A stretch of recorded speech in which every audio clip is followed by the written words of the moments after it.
എല്ലാവർക്കും നമസ്കാരം. നമുക്ക് മയ്യഴിയിൽ നിന്ന് തുടങ്ങാമെന്ന് തോന്നുന്നു. കാരണം അതെൻ്റെ ഒരു വായനയുടെ ആദ്യകാലമൊക്കെ ആയിട്ട് ബന്ധപ്പെട്ട ഒരു സംഗതിയാണ്. പ്രത്യേകിച്ച് ഇന്ന് ഓർക്കാൻ കാരണം എന്ന് വെച്ച് കഴിഞ്ഞാൽ, ഞാൻ കഴിഞ്ഞ ദിവസം മൂന്നേനോട് പറഞ്ഞില്ലേ, ഞാൻ KLF കഴിഞ്ഞിട്ട് അവിടെ മയ്യഴി പോയിരുന്നു. അവിടെ പുത്തലം ക്ഷേത്രത്തിൽ ഗാന്ധി വന്നതിൻ്റെ വാർഷികത്തിൻ്റെ പരിപാടിയാണ്. അപ്പോൾ ആ ക്ഷേത്രത്തിൽ പോയി. അപ്പോൾ ആ ക്ഷേത്രം നോവലുകളിലൊക്കെ വളരെ ഇങ്ങനെ ആദിതീയ ക്ഷേത്രം എന്ന പേരിൽ അറിയപ്പെട്ടിട്ടുണ്ട്. അതുകൂടാതെ ഇപ്പോൾ നമ്മുടെ ഈ അക്കാഡമിയുടെ പരിപാടിയായിട്ട് ബന്ധപ്പെട്ടിട്ട് നമ്മുടെ മനോജിൻ്റെ ചിത്രപ്രദർശനം, ഫോട്ടോ പരിപാടി അവിടെ നടക്കുന്നുണ്ടല്ലോ. അപ്പോൾ അതിൽ അന്നത്തെ ആ ദൃശ്യങ്ങൾ മുഴുവൻ ഇങ്ങനെ കണ്ടുകൊണ്ടിരുന്നപ്പോൾ ആ വായനയിലേക്ക് ഇങ്ങനെ കടന്നുപോയി. അത് എൻ്റെ വായനയുടെ ആദ്യകാലത്തെ ഒരു ഏറ്റവും അതിൻ്റെ തുടക്കം ആയതുകൊണ്ട് അത് എപ്പോഴും ഇങ്ങനെ മനസ്സിൽ ഇങ്ങനെ നിൽക്കുകയാണ്. വാസ്തവത്തിൽ ഞാൻ 9ാം ക്ലാസ്സിലോ 10ാം ക്ലാസ്സിലോ പഠിക്കുമ്പോഴാണ് മാതൃഭൂമിയിൽ സീരിയസ് ചെയ്ത് വന്നിരുന്നത്. അപ്പോൾ വാസ്തവത്തിൽ ഞങ്ങളുടെ തലമുറയൊക്കെ ഇപ്പോൾ ഞാൻ പ്രത്യേകിച്ച് പറയാം, ഈ ആദ്യമായിട്ട് പ്രേമിച്ച പെൺകുട്ടി ചന്ദ്രികയാണെന്ന് പറയാം. അപ്പോൾ ഞാൻ ആലോചിക്കാറുണ്ട്, എന്തുകൊണ്ട് ഗിരിജേനെ പ്രേമിച്ചില്ല എന്ന് ആലോചിക്കാം. അതിപ്പോൾ എഴുത്തുകാർ സൃഷ്ടിച്ചു വയ്ക്കുന്നതാണ്. ആരെ പ്രേമിക്കണം എന്നുള്ളത് എഴുതുന്ന ആൾക്കാരാണ് തീരുമാനിക്കുന്നത്, കഥാപാത്രങ്ങളിൽ ആരെയാണ് പ്രണയിക്കേണ്ടതെന്ന്. അതിലേറ്റവും പ്രധാനപ്പെട്ട കാര്യം, നമ്മൾ ഈ ദേശമെഴുത്തുമായി ബന്ധപ്പെട്ട് പറയുമ്പോൾ ദേശത്തെ എഴുത്തിലേക്ക് കൊണ്ടുവരുന്നതിൽ ഒരുപക്ഷെ ഏറ്റവും മാതൃകയായിട്ടുള്ള ഏറ്റവും പ്രധാനപ്പെട്ട ഒരു രചനയായിട്ടാണ് എനിക്ക് എൻ്റെ മനസ്സിൽ ഉള്ളത്. അതിൻ്റെ എല്ലാ കൾച്ചറും സംഭാഷണവും പൊളിറ്റിക്സും ചരിത്രവും എല്ലാം, അതുപോലെ തന്നെ പ്രണയവും ഒക്കെ ഉൾപ്പെടെ എല്ലാം, പിന്നെ ആ കാലഘട്ടത്തിൻ്റെ ജീവിത ദർശനങ്ങളും ഒക്കെ കലരുന്ന ഒരു നോവലാണ്. അപ്പോൾ ഈ ദേശം എഴുതുക എന്ന് പറയുന്നത് എഴുത്തുകാരനെ സംബന്ധിച്ചിടത്തോളം അത് അദ്ദേഹത്തിൻ്റെ ഒരു വ്യക്തിപരമായിട്ടുള്ള ഒരു സൗകര്യവും അനുഭവങ്ങൾ അടുത്ത് സമീപിക്കാവുന്ന ഒരു സംഗതിയാണ് എന്നുള്ള രീതിയിൽ അത് എളുപ്പമായ മാർഗമാണ്. പക്ഷേ അതിൻ്റെ എഴുത്തിനൊരു സമൂഹത്തിൻ്റേതായ ഭാഗത്ത് നോക്കുമ്പോൾ അതിൻ്റെ ഒരു വലിയ പൊളിറ്റിക്സ് ഉണ്ട്, ഒരു പൊളിറ്റിക്കലായിട്ടുള്ള ഒരു നേട്ടമുണ്ട് അതിൽ. ഉദാഹരണത്തിന് ഇപ്പോൾ കേരളത്തെ സംബന്ധിച്ചിടത്തോളം നമുക്ക് ധാരാളം മഹത്തായ ചരിത്രമൊക്കെ ഉണ്ടെങ്കിൽ പോലും, ഇപ്പോൾ നവോത്ഥാനം, ജാതിയുടെ ഭാഗമായിട്ടുള്ള അനീതികൾ, അതിനെതിരായിട്ടുള്ള ഭയങ്കരമായ സമരങ്ങളൊക്കെ നടന്നിട്ടുണ്ട്. അതിൻ്റെ ഭാഗമായിട്ടുള്ള നിരവധി മാനവിക ദർശനങ്ങളൊക്കെ നമുക്ക് രൂപീകരിച്ചെടുക്കാൻ കഴിഞ്ഞിട്ടുണ്ട്. പക്ഷേ തിരിഞ്ഞു നോക്കുമ്പോൾ അതൊന്നും വേണ്ടത്ര രീതിയിൽ നമ്മുടെ മനുഷ്യ മനസ്സുകളിൽ കാണാനില്ല. കുറേ കാലം കഴിഞ്ഞപ്പോൾ അതൊക്കെ എങ്ങനെയൊക്കെയോ മാഞ്ഞു പോയ മട്ടിലാണ്. അപ്പോൾ ഞാനിങ്ങനെ ആലോചിക്കാറുണ്ട്, എന്തുകൊണ്ടാണ് സംഭവിച്ചത്. ചരിത്ര പുസ്തകത്തിലൊക്കെ കുറേ കാര്യങ്ങളൊക്കെ അടയാളപ്പെടുത്തുന്നുണ്ട്. പക്ഷേ അന്നത്തെ ജാതി മേധാവിത്വമായാലും ജാതിനെതിരായിട്ടുള്ള പോരാട്ടമായാലും സ്വാതന്ത്ര്യ സമരമായാലും തൊഴിലാളി സമരങ്ങളായാലും മനുഷ്യൻ്റെ വിമോചനമായാലും അതൊക്കെ സാഹിത്യത്തിലേക്ക് വേണ്ട രീതിയിൽ വന്നിട്ടില്ല. ഇതൊക്കെ ഓരോ ഗ്രാമങ്ങളിലും ഒക്കെയാണ് നടന്നിട്ടുള്ളത്. അപ്പോൾ ആ ഓരോ ഗ്രാമങ്ങളിൽ ഇപ്പോൾ കുറേയൊക്കെ വന്നിട്ടുണ്ട്, തകഴിയുടെ കൃതികളിലൊക്കെ കുറേയൊക്കെ വന്നിട്ടില്ല എന്ന് പറയാൻ പറ്റില്ല. പക്ഷേ വേണ്ടത്ര രീതിയിൽ അതൊക്കെ സർഗാത്മകമായി രേഖപ്പെടുത്താൻ നമുക്ക് കഴിഞ്ഞിട്ടില്ല. അപ്പോൾ മയ്യഴി അതിലെ ദാസൻ്റെയും ചന്ദ്രികയുടെയൊക്കെ പ്രണയമാണ് നമ്മുടെ മനസ്സിലേക്ക് വരുന്നെങ്കിൽ പോലും ആ ഒരു സമരവും അല്ലെങ്കിൽ പൊതുവെ ഇപ്പോൾ മയ്യഴിയുടേത് അത്ര വലിയൊരു സമരം ആണെന്ന് പറയാൻ പറ്റില്ല മറ്റു പല സമരങ്ങളെ അപേക്ഷിച്ച് നോക്കുമ്പോൾ. കാരണം ചുറ്റുമുള്ള ഇന്ത്യ സ്വാതന്ത്ര്യം നേടിയതിന് ശേഷം അതിൻ്റെ ഇടയിൽ അതിൻ്റെയൊക്കെ ഒരു പിന്തുണയോടുകൂടി നടന്നൊരു സമരമാണ്. അതിൻ്റെ സൗകര്യം ഉണ്ടായിരുന്നു എന്നാണ് എനിക്ക് തോന്നുന്നത്. പക്ഷേ എങ്കിൽ പോലും മുകുന്ദേട്ടൻ അത് ചിത്രീകരിക്കുമ്പോൾ അതൊരു ഒരു ജനതയുടെ സമരം മാത്രമല്ല, മറിച്ച് അത് സമരങ്ങളോടും മനുഷ്യൻ്റെ പ്രതിരോധത്തോടും ഒക്കെയുള്ള അതിൻ്റെ ഒരു അനുഭവം അത് വായിക്കുന്നവർക്ക് കിട്ടും. അതുകൊണ്ട് ഇപ്പോൾ മയ്യഴിയിൽ നമ്മൾ പോകുമ്പോൾ മുകുന്ദേട്ടൻ എഴുതുന്നതിന് മുമ്പുണ്ടായിരുന്ന മയ്യഴിയല്ല, അതിന് ശേഷമുള്ള മയ്യഴിയെന്ന് എല്ലാവരും പറയാറുണ്ട്. അപ്പോൾ മയ്യഴിയുടെ ഇപ്പോൾ പുത്തലം ക്ഷേത്രത്തിൽ ഞാൻ പോയപ്പോൾ എൻ്റെ മനസ്സിൽ മുഴുവൻ തിരയടിക്കുന്നത് ആ നോവലും അന്നത്തെ സമരവും അന്നത്തെ കണാരേട്ടനും പപ്പുട്ടിയും ദാസനും അവരൊക്കെയാണ്. അപ്പോൾ ദേശം എഴുതുമ്പോൾ അതിൻ്റേതായിട്ടുള്ള ഒരു ഗൗരവമുണ്ട്. അത് വളരെ പ്രധാനപ്പെട്ടതാണെന്ന് എനിക്ക് ആദ്യം പറയാനുള്ളത്. അതിനൊന്ന് മൂന്നാട്ടം പൂരിപ്പിച്ചാൽ മതി.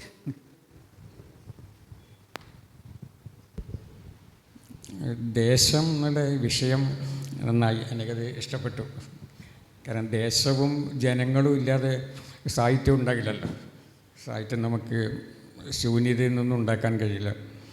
അപ്പം നമ്മൾ എവിടെ ജനിക്കുന്നു എന്നുള്ളത് വളരെ പ്രാധാന്യമുള്ളതാണ്. എഴുത്തുകാരൻ എവിടെ ജനിക്കുന്നു, എവിടെ ജീവിക്കുന്നു എന്നുള്ളത്. അപ്പം ഞാൻ ചിലപ്പോഴൊക്കെ ആലോചിക്കാറുണ്ട്, ഞാൻ മയ്യഴിയിലല്ല ജനിച്ചത്, കൂടല്ലൂരിലാണ് ജനിച്ചത്. കൂടല്ലൂരിലാണ് ഞാൻ ജനിച്ചതെങ്കിൽ ഈ മയ്യഴി പ്രതികരണങ്ങൾ ഉണ്ടാവില്ല. ഒരുപക്ഷെ 4 കെട്ട് പോലുള്ള ഒരു നോവൽ ഞാൻ എഴുതുമായിരുന്നു. അപ്പം മയ്യഴി പ്രതികരണങ്ങൾ ഉണ്ടായത് ഞാൻ മയ്യഴിയിൽ ജനിച്ചതുകൊണ്ടാണ്. അപ്പം മറ്റൊരു വിധത്തിൽ പറഞ്ഞു കഴിഞ്ഞാൽ അശോകൻ മയ്യഴിയിൽ ജനിച്ചിട്ടുണ്ടെങ്കിൽ കാട്ടൂറിനെ പറ്റി എഴുതില്ല, മയ്യഴിയെ പറ്റിയാണ് എഴുതുക. അപ്പോൾ നമ്മൾ എവിടെ ജനിച്ചു എന്നുള്ളത് വളരെ പ്രധാനമാണ്. അത് ആ കാര്യത്തിൽ എനിക്ക് ലഭിച്ചിട്ടുള്ള ഒരു അനുഗ്രഹമാണത്, അവിടെ ജനിച്ചു എന്നുള്ളത്. നമ്മൾ ഇന്ന് കാണുന്ന തരത്തിലുള്ള ഒരു പ്രദേശമായിരുന്നില്ല പഴയ എൻ്റെ എല്ലാം കുട്ടിക്കാലത്തുള്ള മയ്യഴി. ഫ്രഞ്ചുകാർ ഭരിച്ചിരുന്ന ഒരു കാലം. പിന്നെ അവർ ഫ്രഞ്ചുകാരും ബ്രിട്ടീഷുകാരും തമ്മിലൊരു വ്യത്യാസം അതെല്ലാവർക്കും അറിയാം.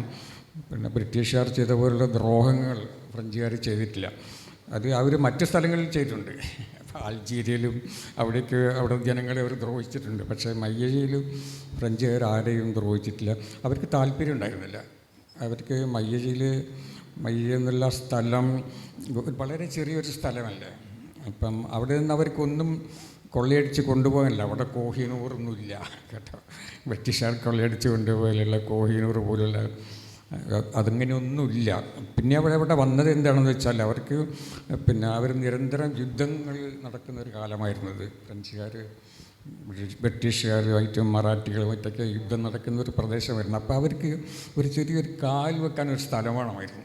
അതാണ് മയ്യഴി. അപ്പം അത് ഭൂമിശാസ്ത്രപരമായിട്ട് വളരെ നല്ലൊരു പ്രദേശമാണ്. അപ്പം പറയുന്നത് ഫ്രഞ്ചുകാർ 16,000 ഉറുപ്പ്യ കൊടുത്ത് വാങ്ങിയതാണെന്നല്ലേ. മയ്യഴി എന്നുള്ള നാട് 16,000 ഉറുപ്പ്യ കൊടുത്തിട്ട് വടകര വാഴുന്നോർ വടകരയിൽ അയാളുടെ നിന്ന് വാങ്ങിയതാണ് 16,000 ഉറുപ്പ്യക്ക്.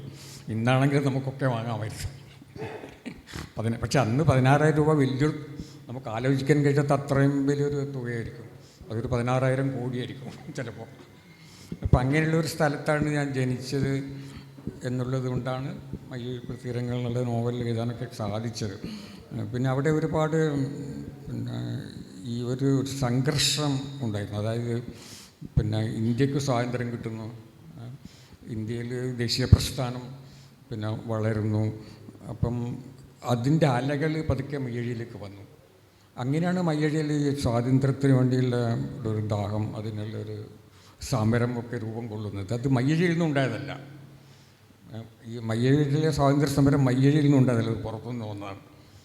അതായത് മയ്യഴിക്ക് ചുറ്റും, മയ്യഴി എന്നുള്ള വളരെ ചെറിയൊരു സ്ഥലം, അതിൽ പലരും കണ്ടു കാണും, ഒരു പുഴയാണ്. ആ പുഴയുടെ പാലത്തിൻ്റെ അപ്പുറം ഇന്ത്യയും ഇപ്പുറം ഫ്രാൻസുമായിരുന്നു. ഒരു പാലം കടന്നാൽ ഇന്ത്യയായി, ഇപ്പുറത്ത് ഫ്രാൻസായിരുന്നു. അപ്പം മയ്യഴി ചുറ്റും 3 ഭാഗം പുഴയും 1 ഭാഗം കടലുമുള്ള ഒരു ദ്വീപ് പോലെയാണ്. അപ്പം അങ്ങനെയുള്ള ഒരു സ്ഥലത്ത്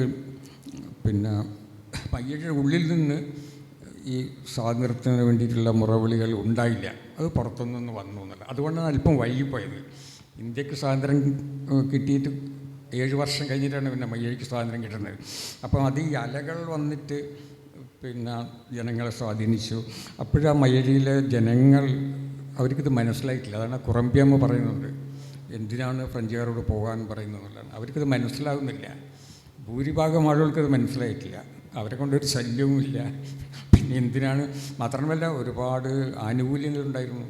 അപ്പം കേരളത്തിൽ മുഴുവൻ പട്ടിണിയുള്ള കാലത്ത്, ആളുകൾ പട്ടിണി കിടക്കുന്ന കാലത്ത് മയ്യഴിയിൽ സുഭിക്ഷമായിട്ട് ആളുകൾ ഭക്ഷണം കഴിച്ചിരുന്നു. കാരണം ഈ നമ്മുടെ പോണ്ടിച്ചേരിയുടെ ഭാഗമായിട്ടുള്ള, മയ്യഴി പോണ്ടിച്ചേരിയുടെ ഭാഗമാണല്ലോ, പോണ്ടിച്ചേരിയുടെ ഭാഗമായിട്ടുള്ള കാരിക്കാൽ അത് അവിടെ നെൽകൃഷിയുടെ സ്ഥലമാണ്. അവിടെ ഇഷ്ടംപോലെ അരി വന്നിരുന്നു. അപ്പോൾ കേരളം മുഴുവൻ പട്ടിണി കിടക്കുമ്പോൾ മായിക്കാർ സുഭിക്ഷമായിട്ട് ഭക്ഷണം കഴിക്കും. അപ്പോൾ അങ്ങനെയുള്ളൊരു പ്രദേശത്ത് എന്തിനാണ് ഫ്രഞ്ചുകാർ പോകുന്നൊരു ചോദ്യമുണ്ടായി. ആ ഒരു സംഘർഷം, പിന്നീട് അങ്ങനെ ഒരു സംഘർഷം ഉണ്ടായി. കുറച്ച് പേര് അഭ്യസ്ത വിദ്യരായിട്ടുള്ള ആളുകൾ അതിനെ രാഷ്ട്രീയമായിട്ട് കാണുകയും ഫ്രഞ്ചുകാർ പോകണം, അവർ അധിനിവേശം നടത്തിയാണ്, നമ്മുടെ നാട്ടുകാരല്ല അവർ എന്നുള്ള അങ്ങനെ ഒരു വലിയൊരു സംഘർഷം ഉണ്ടാകും. ആ സംഘർഷമാണ് ഈ നോവലിൻ്റെ പിന്നെ പ്രധാനമായിട്ടുള്ള എൻ്റെ കാതൽ എന്ന് നമ്മൾ പറയുന്നത്. പിന്നീടുള്ളത് നമ്മൾ കണ്ടതാണല്ലോ ആ നോവലിൽ പിന്നെ ഒരുവിധം അശോകൻ പറഞ്ഞതുപോലെ ആ പ്രദേശത്തിൻ്റെ എല്ലാ അതിലുണ്ട്. ചരിത്രം, രാഷ്ട്രീയം, പിന്നെ മിത്തുകൾ എല്ലാം ഉണ്ട്. അതിൻ്റെ കമ്മ്യൂണിസം ഉണ്ട്. കമ്മ്യൂണിസം അവിടെ ഈ നോവലിനെ പറ്റി പലരും പരാതി പറയുന്നത് അതിൽ മായിലെ സ്വാതന്ത്ര്യ സമരത്തിന് പിന്നെ കമ്മ്യൂണിസ്റ്റുകാരിൽ ഇതിൽ പങ്കുവഹിച്ചിട്ടില്ല എന്നുള്ളത് അങ്ങനെ പറയുന്നുണ്ട്. പിന്നെ അത് ഫ്രഞ്ച് കമ്മ്യൂണിസ്റ്റുകാരല്ല അത് ചെയ്തത്. പക്ഷേ നമ്മൾ തിരിഞ്ഞു നോക്കുമ്പോൾ മയ്യഴിയിലെ സ്വാതന്ത്ര്യ സമരത്തിൽ ആകെ 2 രക്തസാക്ഷികളായിരുന്നു. ആ 2 പേരും കമ്മ്യൂണിസ്റ്റുകാരാണ്. അനന്തനും അച്യുതനും എന്ന് പറയുന്ന 2 യുവാക്കൾ, അവരെയാണ് ഫ്രഞ്ചുകാർ വെടിവെച്ച് വന്നത്. അപ്പോൾ ഈ 2 രക്തസാക്ഷികളേ ഉള്ളൂ.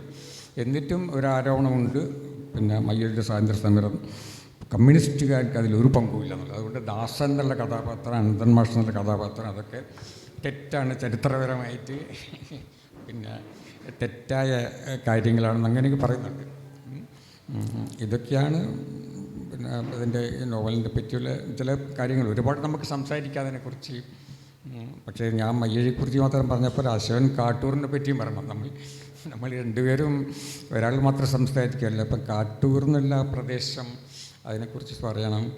പിന്നെ ഞാൻ മയ്യഴിയെക്കുറിച്ച് പറയാം. മയ്യഴി എന്നുള്ള പ്രദേശം ഒരുപാട് പറയാൻ. പക്ഷെ ഒരു കാര്യം മയ്യഴിയെക്കുറിച്ച് ഇന്ന് ആളുകൾക്ക് അറിയാം, എല്ലാവർക്കും. മയ്യഴിയുടെ ചരിത്രം, അവിടെ എന്തു സംഭവിച്ചു എന്നുള്ള എല്ലാവർക്കും അറിയാവുന്ന കാര്യമാണ്. ആ നോവലിൽ കൂടെ പ്രത്യേകിച്ചിട്ട് ഈ പിന്നെ നമ്മുടെ മയ്യഴിയെ ഭരിച്ചിരുന്ന ഫ്രഞ്ചുകാർ ഈ മയ്യഴി എങ്ങനെ കാണുന്നു എന്നുള്ളത്. അപ്പോൾ ഈ നോവല് ഫ്രഞ്ച് ഭാഷയിൽ വന്നപ്പോൾ പിന്നെ അവിടെ എല്ലാവരും വായിച്ചു, അവിടുത്തെ പ്രസിഡൻ്റ് അടക്കം വായിച്ചു. പക്ഷെ അവിടുത്തെ ആളുകൾക്ക് മനസ്സിലാകാത്തത്, അവിടുത്തെ പുതിയ തലമുറയ്ക്ക് ഇത് മനസ്സിലായി, എന്തിനാണ് ഫ്രഞ്ചുകാർ ഇത്രയും ദൂരെ പോയിട്ട് കേട്ടോ, ഇത്രയും ദൂരെ പോയിട്ട് ഒരു കൊച്ചു സ്ഥലത്ത് ഇവർ 10-200 വർഷം എന്തിനു വേണ്ടിയാണ് അവിടെ ജീവിച്ചെന്നല്ലേ പുതിയ തലമുറയ്ക്ക് മനസ്സിലാകുന്നില്ല കേട്ടോ. എന്നോട് അവരങ്ങനെ ഒരുപാട് ചോദ്യങ്ങൾ ചോദിച്ചിട്ടുണ്ട് ഞാനവിടെ പോയപ്പോൾ. ഇങ്ങനെ ഒരു ചർച്ചയിൽ ഇവരെന്തിനാണ് അവിടെ പോയതെന്നുള്ളത്. പക്ഷെ അതിന് ചരിത്രപരമായിട്ടുള്ള കാരണങ്ങളുണ്ട്. പക്ഷെ അവരെ സംബന്ധിച്ചുള്ള അവർക്ക് അറിയില്ല. മാഹി എന്നുള്ളൊരു സ്ഥലം അവർ കേട്ടിട്ടില്ല. മാഹി എന്നുള്ളൊരു സ്ഥലം വേറെ സേഷൽസ് എന്ന് പറഞ്ഞ ഒരു ദ്വീപ് സമുച്ചയമുണ്ട്. അതിൻ്റെ തലസ്ഥാന നഗരി മാഹിയാണ്. അത് അവർ മാഹി എന്ന് പറയും. അപ്പോൾ അവർ വിചാരിച്ച മാഹി എന്ന് പറഞ്ഞാൽ അതാണെന്നുള്ളതാണ്. ഇവിടെ വേറൊരു മാഹി ഇവിടെ ഉണ്ടെന്നുള്ള അവർക്ക് അറിയില്ലായിരുന്നു. അപ്പം ഇതൊക്കെയാണ് മാഹിയുടെ ചില പ്രത്യേകതകൾ. പിന്നെയുള്ളത് ഞാൻ കൂടുതൽ സംസാരിക്കണോ അല്ലെങ്കിൽ അശോകൻ കൂടി പിന്നെ അതിപ്പോൾ എന്നെ സംബന്ധിച്ചിടത്തോളം ഒരുപക്ഷെ മയ്യഴി പോലെയുള്ള നോവലുകൾ തുടക്കത്തിൽ തന്നെ വായിച്ചുകൊണ്ടാവാം എഴുത്തുകാരനാവുന്നതിന് മുമ്പ് തന്നെ അതൊക്കെ ആയിട്ട് താരതമ്യപ്പെടുത്തിക്കൊണ്ട് ഞാൻ ജീവിക്കുന്ന പ്രദേശത്തെ അപ്പോൾ നമ്മൾ കമ്പയർ ചെയ്യല്ലോ. ഇപ്പോൾ കൂടല്ലൂർ പോലെ, അതുപോലെ തന്നെ സൃഷ്ടിക്കപ്പെട്ട ചില ഗ്രാമങ്ങളുണ്ട്, എഴുത്തിലൂടെ പുനർജനിക്കപ്പെട്ട അല്ലെങ്കിൽ പുനരാവിഷ്കരിക്കപ്പെട്ട ചില ഗ്രാമങ്ങൾ. അപ്പോൾ ഒരു വായനക്കാരൻ എന്നുള്ള നിലയിൽ നമ്മൾ എപ്പോഴും ചെയ്യുകയെന്ന് വെച്ച് കഴിഞ്ഞാൽ നമ്മുടെ അനുഭവങ്ങളുമായിട്ട് ഈ വായിക്കുന്ന അനുഭവങ്ങളെ കൂട്ടിക്കലർത്തുക, എന്നിട്ടാണല്ലോ നമ്മളത് ഉൾക്കൊള്ളുന്നത്. അപ്പോൾ നമ്മളത് നമ്മുടെ ഗ്രാമത്തെ കാണാനും അതുമായി താരതമ്യം ചെയ്യാനും, നമ്മുടെ ഗ്രാമത്തിൽ തന്നെ ചില ആ കഥാപാത്രങ്ങളെ നമ്മുടെ ഗ്രാമത്തിലേക്ക് കൊണ്ടുവന്നിട്ട് അവിടെ നിന്ന് അങ്ങനെ വായിച്ചെടുക്കുന്നതിൻ്റെ ഭാഗമായിട്ട് അങ്ങനെയായിരിക്കാം ഒരുപക്ഷെ എൻ്റെ ഗ്രാമത്തെക്കുറിച്ച്. ഇപ്പോൾ എൻ്റെ ഗ്രാമം എന്ന് പറഞ്ഞു കഴിഞ്ഞാൽ അങ്ങനെ വലിയ സമരങ്ങളൊന്നും നടന്നിട്ടില്ല. പക്ഷേ ഞാൻ ആലോചിച്ചപ്പോൾ വേറൊരു സംഭവമുണ്ട്. എന്ന് വെച്ച് കഴിഞ്ഞാൽ ഞങ്ങൾ പഴയ ഈ കനോലി കനാലിൻ്റെ കരയാണ്. കനോലി കനാലിൻ്റെ അപ്പുറം എന്ന് പറയുന്നത് മലബാറാണ്. മലബാർ ഇപ്പുറം കൊച്ചിയാണ്. ഇപ്പോൾ കൊച്ചിയിലാണ് ഞാൻ, അതിർത്തിയിലാണ്, പുഴയുടെ ഈ കനാലിൻ്റെ കരയിൽ തന്നെയാണ് ഞങ്ങളുടെ വീട്. അപ്പോൾ അപ്പുറത്ത് കനാലും അതിൻ്റെ അപ്പുറത്ത് മലബാറാണ്. ഒരു കാലഘട്ടത്തിൽ മലബാർ അന്ന് മദ്രാസ് സ്റ്റേറ്റിൻ്റെ ഭാഗമായിരുന്നു. ഇവിടെ ഇപ്പുറം കൊച്ചിയായിരുന്നു, പിന്നെ തിരുക്കൊച്ചിയായി. പിന്നെ അത് കഴിഞ്ഞിട്ട് അതിനു മുമ്പ് ബ്രിട്ടീഷ് ഇന്ത്യയുടെ ഭാഗമാണ് ഇത് മലബാർ. ഞങ്ങൾ കൊച്ചിക്കാരാണ്. അപ്പോൾ ചുങ്കം പിരിവ്, അതുപോലെ തന്നെ അങ്ങോട്ടും ഇങ്ങോട്ടും 2 തരം നാണയങ്ങൾ, അങ്ങനെയുള്ള സംഗതികളൊക്കെ ഉണ്ട്. അപ്പോൾ അത് രസകരമായിട്ടുള്ള പല കഥകളുണ്ട്. പക്ഷേ അതൊക്കെ ഓർമ്മിക്കാനായിട്ട് എന്നെ പ്രേരിപ്പിച്ചതാണ്. അപ്പോൾ അങ്ങനെ നമ്മുടെ ഇപ്പോൾ എഴുത്തിലേക്ക് കൊണ്ടുവരുമ്പോൾ ഏതൊരു പ്രദേശത്തിനും അതിനൊരു വ്യത്യസ്തത കാഴ്ചവെക്കാൻ നമുക്ക് കഴിയണം. നമ്മുടെ ഗ്രാമമാണെങ്കിൽ തന്നെയും ഇപ്പോൾ മൂന്നേട്ടൻ കണ്ടെടുത്ത മയ്യഴി എന്ന് പറയുന്നത് അന്ന് സി എച്ച് ഗംഗാരനല്ലേ, സി എച്ച് ഗംഗാരൻ തന്നെ പറഞ്ഞിട്ടുണ്ട്, പലരും പറഞ്ഞിട്ടുണ്ട്. ഇതും നിങ്ങൾ വായിച്ചെടുത്ത മുകുന്ദൻ്റെ മയ്യഴിയാണ്, ഞങ്ങൾ താമസിക്കുന്ന മയ്യഴിയിലാണ് അദ്ദേഹം ഒരിക്കൽ പറഞ്ഞിട്ടുണ്ട്. അപ്പോൾ വേറൊരു ലോകം സൃഷ്ടിക്കാൻ പര്യാപ്തമാണോ നമ്മുടെ പ്രദേശം എന്നുള്ളതാണ്. അങ്ങനെയാണ് ഞാൻ എൻ്റെ ഗ്രാമമായിട്ടുള്ള കാട്ടൂർ കടവ്, കാട്ടൂർ എന്നാണ് ആ സ്ഥലത്തിൻ്റെ പേര്, കാട്ടൂർ കടവ് എന്ന് അതിനെ കടവിനെ പറയുന്ന പേരാണ്. അപ്പോൾ അവിടുത്തെ ജീവിതം, പൊളിറ്റിക്സ്, അങ്ങനെയുള്ള കാര്യങ്ങൾ സ്വല്പം ഒട്ടുമിക്കവാറും, പിന്നെ ഞാനാണെന്ന് വെച്ച് കഴിഞ്ഞാൽ കേരളത്തിന് വെളിയിലേക്ക് ജോലി എന്തെങ്കിലും യാത്ര പോകാമെന്നല്ലാണ്ട് വേറൊരു യാത്ര ചെയ്യേണ്ട ഒരു അവസരം ഉണ്ടായിട്ടില്ല. ജീവിതം മുഴുവൻ ഭാഗ്യത്താലോ നിർഭാഗ്യത്താലോ ഇവിടെ തന്നെ കഴിച്ചു കൂട്ടേണ്ടി വന്നതുകൊണ്ട്, അവിടെ തന്നെ താമസിച്ചതുകൊണ്ട് കുറേ കൂടി അതുമായി അടുത്തിഴകി. അതല്ലാതെ വേറെ മെറ്റീരിയൽ ഇല്ല എഴുതാൻ, അപ്പോൾ അത് തന്നെ ഉപയോഗിച്ച് അങ്ങനെ പോയി എന്നുള്ളതാണ്. അപ്പോൾ അതുകൊണ്ടാണ് ഇങ്ങനെ കാട്ടൂർ കടവ് എന്നുള്ളൊരു നോവൽ എഴുതാൻ കഴിഞ്ഞത്. ഞാൻ ആലോചിക്കുന്നത്, ഇപ്പം മയ്യഴിയിൽ നിന്ന് നമ്മൾ വിട്ടുപോയി കഴിഞ്ഞാൽ മൂന്നാണ്ട് വേറൊരു ലോകം എന്ന് പറയുന്നത് ഡൽഹിയാണ്. ഡൽഹി എന്ന് പറഞ്ഞ പ്രസിദ്ധമായ നോവലുണ്ട്. അതുകൂടാതെ ആ കാലഘട്ടത്തിൽ വേറെയും ധാരാളം കൃതികളുണ്ട്. പിന്നെ ഡൽഹി ഗാഥകൾ വന്നു. അപ്പോൾ എനിക്കതിൽ ഏറ്റവും ഇഷ്ടപ്പെട്ടിട്ടുള്ളൊരു നോവൽ എന്ന് പറയുന്നത് ചെറുതാണെങ്കിലും ദളിത് യുവതിയുടെ കഥനകഥ എന്നുള്ള നോവൽ. കാരണം അതിൽ എഴുത്തുകാരൻ്റെയും എഴുത്തിൻ്റെയും കലയുടെയും ഒരു പരാജയമാണ് പ്രഖ്യാപിക്കുന്നത്. അതൊരു വളരെ ദൗർഭാഗ്യകരമായിട്ടൊരു സംഗതിയാണ്. എഴുത്ത് നമ്മുടെ വലിയൊരു ആത്മപ്രതിരോധം. അതിൽ നാടകമാണ്, നാടകത്തിൻ്റെ ആവിഷ്കാരമാണ്. വസുന്ധര എന്ന് പറയുന്ന ക്യാരക്ടർ അവർ ത്യാഗം സഹിച്ചിട്ട് അവർ നഗ്നയായിട്ട് അഭിനയിക്കാൻ തീരുമാനിക്കുന്നു. ഒരു ദളിത് ആക്രമണത്തിൻ്റെ ആവിഷ്കരിക്കാൻ വേണ്ടിയിട്ട്. അത് പരാജയപ്പെടുന്നു. എത്ര തന്നെ വിദഗ്ധമായിട്ട് പ്ലാൻ ചെയ്തിട്ടും പരാജയപ്പെടുന്നു. അത് ഒരു ക്രിയേറ്റിവിറ്റിയുമായി ബന്ധപ്പെട്ടിട്ടുള്ള ഒരു വളരെ പ്രധാനപ്പെട്ട നോവലാണ്. ഞാൻ ആ നോവലിലേക്കോ അല്ലെങ്കിൽ മറ്റു നോവലിലേക്കോ പോകുന്നില്ല. ഞാൻ ചോദിക്കാൻ ഉദ്ദേശിക്കുന്നതെന്ന് വെച്ച് കഴിഞ്ഞാൽ, ഇപ്പോൾ മുകുന്ദേട്ടൻ്റെ നോവലിലെ ഏറ്റവും പ്രധാനപ്പെട്ട ഒരു സവിശേഷതയായിട്ട്, അതിൻ്റെ ഏറ്റവും അടിസ്ഥാനപരമായിട്ട് വായിക്കാൻ ഏറ്റവും പ്രേരിപ്പിക്കുന്ന ഒരു എഴുത്തുകാരനാണ്. അതിൻ്റെ ഏറ്റവും പ്രധാനപ്പെട്ട ഒരു ഘടകം എന്ന് പറയുന്നത് അതിലെ ഗ്രാമീണതയാണ്. അത് എങ്ങനെയാണത് ഇത്രമാത്രം സംശീകരിച്ചതെന്ന് ഞാൻ അത്ഭുതപ്പെടാറുണ്ട്. എങ്ങനെയാണ് അത് മൂന്നായിട്ടും പറയുമെന്ന് വിചാരിക്കുന്നു. കുട്ടിക്കാലം അത് എങ്ങനെയാണ് ആ ഭാഷയും ആ ഒരു ജീവിതത്തിൻ്റെ ഗ്രാമീണമായ സംഗതികളൊക്കെ തന്നെ ഓർമ്മയിൽ സൂക്ഷിച്ച് ഇത്രയും ഡൽഹിയിലായിട്ടും. അതിൽ വേറൊരു തമാശ എന്താണെന്ന് വെച്ച് കഴിഞ്ഞാൽ, ഡൽഹി നോവലുകളുണ്ടല്ലോ, ഞാനും സച്ചിദാനന്ദ മാഷും തമ്മിൽ ഇടയ്ക്ക് ഒരിക്കൽ സംസാരിച്ചിരുന്നു. ഞാൻ മാഷോട് ചോദിച്ചത്, എങ്ങനെയാണ് ഈ മൂന്നാട്ടൻ ഡൽഹിയിലെ ഗ്രാമത്തെ കണ്ടെടുത്തത്? ഡൽഹി ഒരു വൻ നഗരമല്ലേ? ആ വൻ നഗരത്തിൽ ഇപ്പോൾ ഡൽഹി ഗാഥകളൊക്കെ വായിക്കുമ്പോഴും ഈ നഗരത്തിലെ തിരക്ക് പിടിച്ച ഇരമ്പുന്ന ആ ഒരു പ്രദേശത്ത്, ഞാൻ ഇപ്പോൾ അടുത്ത കാലത്ത് സുധീറിൻ്റെ കൂടെ അവിടെ ഡൽഹിയിൽ ചിട്ടിയടിക്കുമ്പോൾ ഞാൻ ഇത് അന്വേഷിച്ചു. അപ്പോൾ അവിടെ ഉണ്ട് ഗ്രാമം. എവിടേക്കോ ഗ്രാമങ്ങളിൽ നിന്ന് വന്നവർ ഗ്രാമീണരായി തന്നെ എവിടേക്കോ ജീവിക്കുന്നുണ്ട്. പക്ഷേ അതിനെ ആദ്യമായിട്ട് കണ്ടെടുക്കുന്നത് അത് നമ്മുടെ മലയാള സാഹിത്യത്തിലേക്ക് ഒരു നഗരത്തിലെ ഗ്രാമം സൃഷ്ടിക്കുന്നത് അങ്ങനെ ഒരു സംഗതിയാണ്. അപ്പോൾ ഇതെങ്ങനെയാണ് ഈ നഗരത്തിൽ ഗ്രാമം കണ്ടെത്തുന്നത്? അല്ലെങ്കിൽ എങ്ങനെയാണത് ഈ നമ്മുടെ മയ്യഴിയിലായാലും ഇപ്പോൾ ഉള്ള നിങ്ങൾ പറഞ്ഞ നോവലുകളിലൊക്കെ ആ ഗ്രാമീണ പശ്ചാത്തലം, അതിൻ്റെ ആ നെറേറ്റീവ് എങ്ങനെയാണ് മനസ്സിലേക്ക് കടന്നു വന്നത്? അത് പുതിയ എഴുത്തുകാർക്കൊക്കെ കാണാൻ ഒരു താല്പര്യം ഉണ്ടാവുന്നുണ്ട്. അത് ഞാൻ ദീർഘകാലം നഗരത്തിൽ ജീവിച്ചാൽ കുറേ കാലം, 40 വർഷത്തിലധികം. പക്ഷെ എൻ്റെ ഉള്ളിലൊരു ഗ്രാമമുണ്ട്. എൻ്റെ ഉള്ളിൽ നഗരമില്ല, ഉള്ളിലൂടെ അത് ഗ്രാമമാണ്. അതുകൊണ്ടായിരിക്കും ഞാൻ ചെല്ലുന്നിടത്തൊക്കെ ഗ്രാമങ്ങൾ അന്വേഷിക്കുന്നത്. ഞാനിവിടെ പാരീസിലൊക്കെ പോയപ്പോൾ അവിടെ ഞാൻ ഗ്രാമങ്ങൾ അന്വേഷിച്ചിട്ടുണ്ട്. അവിടെ ഒരു സ്ഥലമുണ്ട്, പാരീസിൻ്റെ നടുവിലൊരു സ്ഥലമുണ്ട്, ഒരു ബെൽവിൽ എന്ന് പറഞ്ഞ സ്ഥലം. അവിടെ ചെന്ന് നോക്കുമ്പോൾ അവിടെ ആടുകളൊക്കെ ഉണ്ട്, ആടുകളെ പോറ്റുന്ന ആളുകൾ ഈ പാരീസിൻ്റെ നടുവിലൊരു സ്ഥലത്ത്. നടുവില്ല, പാരീസ് തന്നെ.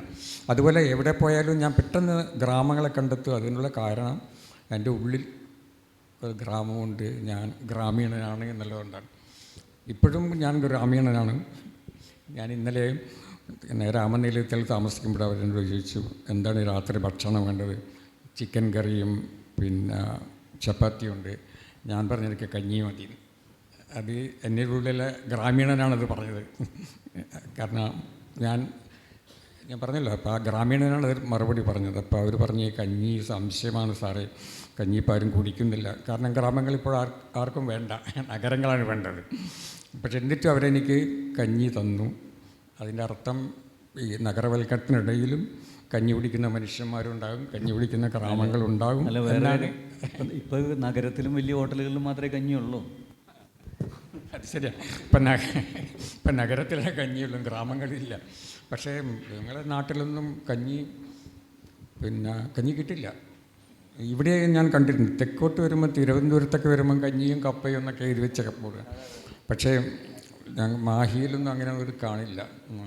അവിടേക്ക് നമ്മളിങ്ങനെ ബോർഡ് എഴുതിയിട്ടുണ്ടാകും, ചപ്പാത്തിയും പൊരിച്ച കോഴിയും എന്നാണ് മാഹിയിലൊക്കെ കാണുന്നത്, തലശ്ശേരിയിലൊക്കെ കാണുന്നത്.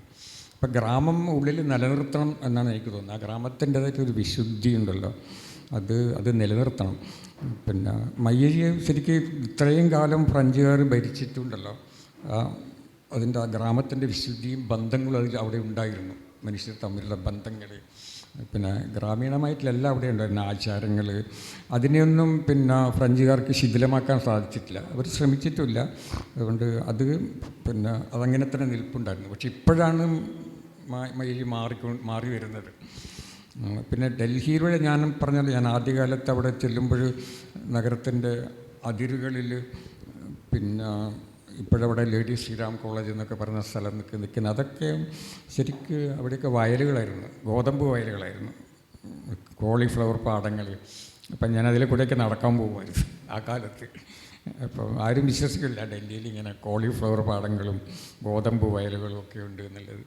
ഡൽഹിയുടെ നടുവിൽ കോട്ട്ല മുബാരക്പൂർ എന്ന് പറഞ്ഞൊരു ഗ്രാമമുണ്ട്. അതിപ്പോഴും ആ പേരിപ്പോഴും ഉണ്ട്. അപ്പോൾ അവിടെ ഇങ്ങനെ എരുമകളിങ്ങനെ മേഞ്ഞ് നടക്കുന്നത് കാണാമായിരുന്നു. അപ്പോൾ എനിക്ക് തോന്നുന്നു നമ്മൾ ഗ്രാമങ്ങളെ നിലനിർത്തണം. പുറത്തുള്ള ഗ്രാമങ്ങൾ മാത്രമല്ല, ഉള്ളിലുള്ള ഗ്രാമങ്ങളെയും. ഓരോ മനുഷ്യൻ്റെ ഉള്ളിലൊരു നാട്ടുംപുറം ഉണ്ടാകണം. നാട്ടുംപുറത്തിൻ്റെ ആയിട്ടുള്ളൊരു വിശുദ്ധിയും ബന്ധങ്ങളും. ഇപ്പം നഗരം നമ്മൾക്ക് ചെയ്യുന്ന ഏറ്റവും വലിയ ദ്രോഹം മനുഷ്യബന്ധങ്ങളെ ഇല്ലാതാക്കുന്നു എന്നുള്ളതാണ്. ഇപ്പം ഡൽഹിയിൽ തന്നെ ഒരു കാലത്ത് ഞങ്ങൾക്ക് അത്ര അടുത്തടുത്ത് കുറേ എഴുത്തുകാർ തമ്മിലുള്ള ഒരു ആത്മബന്ധം ഉണ്ടായിരുന്നു. അപ്പം അന്ന് ഡൽഹി ചെറിയൊരു നഗരമായിരുന്നു. ഇപ്പോൾ ഡൽഹി വളർന്ന് മഹാനഗരമാകുകയും ഇപ്പോൾ ഇത് പേടിപ്പെടുത്തുന്ന ഒരു നഗരമാണ്. അങ്ങനെ ആകുമ്പോഴേക്ക് ബന്ധങ്ങളൊക്കെ ഇല്ലാതെയായി. ബന്ധങ്ങളില്ല ഇപ്പോഴവിടെ. അപ്പോൾ നഗരങ്ങൾ എനിക്ക് തോന്നിയ ബന്ധങ്ങളെ നശിപ്പിക്കുന്നുണ്ടെന്നതാണ്, ബന്ധങ്ങളെ ഇല്ലാതാക്കുന്നുണ്ട്. അത് നമുക്ക് എവിടെ പോയാലും കാണാം. ഗ്രാമത്തിലുള്ള ആ ഒരു കൂട്ടായ്മയും ഒന്നിച്ചുള്ള ജീവിതം എല്ലാം തന്നെ പങ്കിടുന്ന, എല്ലാവരുടെയും ദുഃഖങ്ങളും സന്തോഷങ്ങളൊക്കെ പങ്കിടുന്ന ആ ഒരു സ്വഭാവമുണ്ടല്ലോ, അത് നഗരവൽക്കരണം വന്നതോടുകൂടി നമുക്ക് നഷ്ടപ്പെടുകയാണ് ചെയ്യുന്നത്. എനിക്കിപ്പോഴും എന്തുകൊണ്ടോ നാട്ടുംപുറം ഇത്രയും കാലം കഴിഞ്ഞിട്ടും എനിക്ക് പാടത്തിൻ്റെ നടുവിലുള്ള വരമ്പുണ്ടല്ലോ, ആ വയൽവരമ്പിൽ കൂടിയൊക്കെ നടക്കുക എന്നുള്ളത് എൻ്റെ വലിയൊരു മോഹമാണ്. ഇപ്പം ട്രെയിനിൽ വരുമ്പോൾ എവിടെയെങ്കിലും ഒരു പച്ചപ്പുള്ളൊരു പാടം കണ്ടു കഴിഞ്ഞാൽ ഒരു സന്തോഷം തോന്നുന്നുണ്ട്. അത് എനിക്കൊന്ന് ഉള്ളിലൊരു ഗ്രാമം ഉള്ളത് കൊണ്ട് തന്നെയാണ്. ആ ഗ്രാമം അവിടെ ഇരിക്കട്ടെ, അത് നശിക്കാതിരുന്നാൽ അത് നശിച്ചു പോയപ്പിനെ എഴുതാൻ പറ്റില്ല എന്നാണ് എൻ്റെ വിശ്വാസം. അതുകൊണ്ട് അതവിടെ ഇരിക്കട്ടെ. ഈ അതിൽ ഉപയോഗിക്കുന്ന ഭാഷയുണ്ട്, ഇപ്പോൾ മയ്യഴിയിലും നിങ്ങളുടെ അടുക്കൊക്കെ ഉപയോഗിക്കുന്ന അത്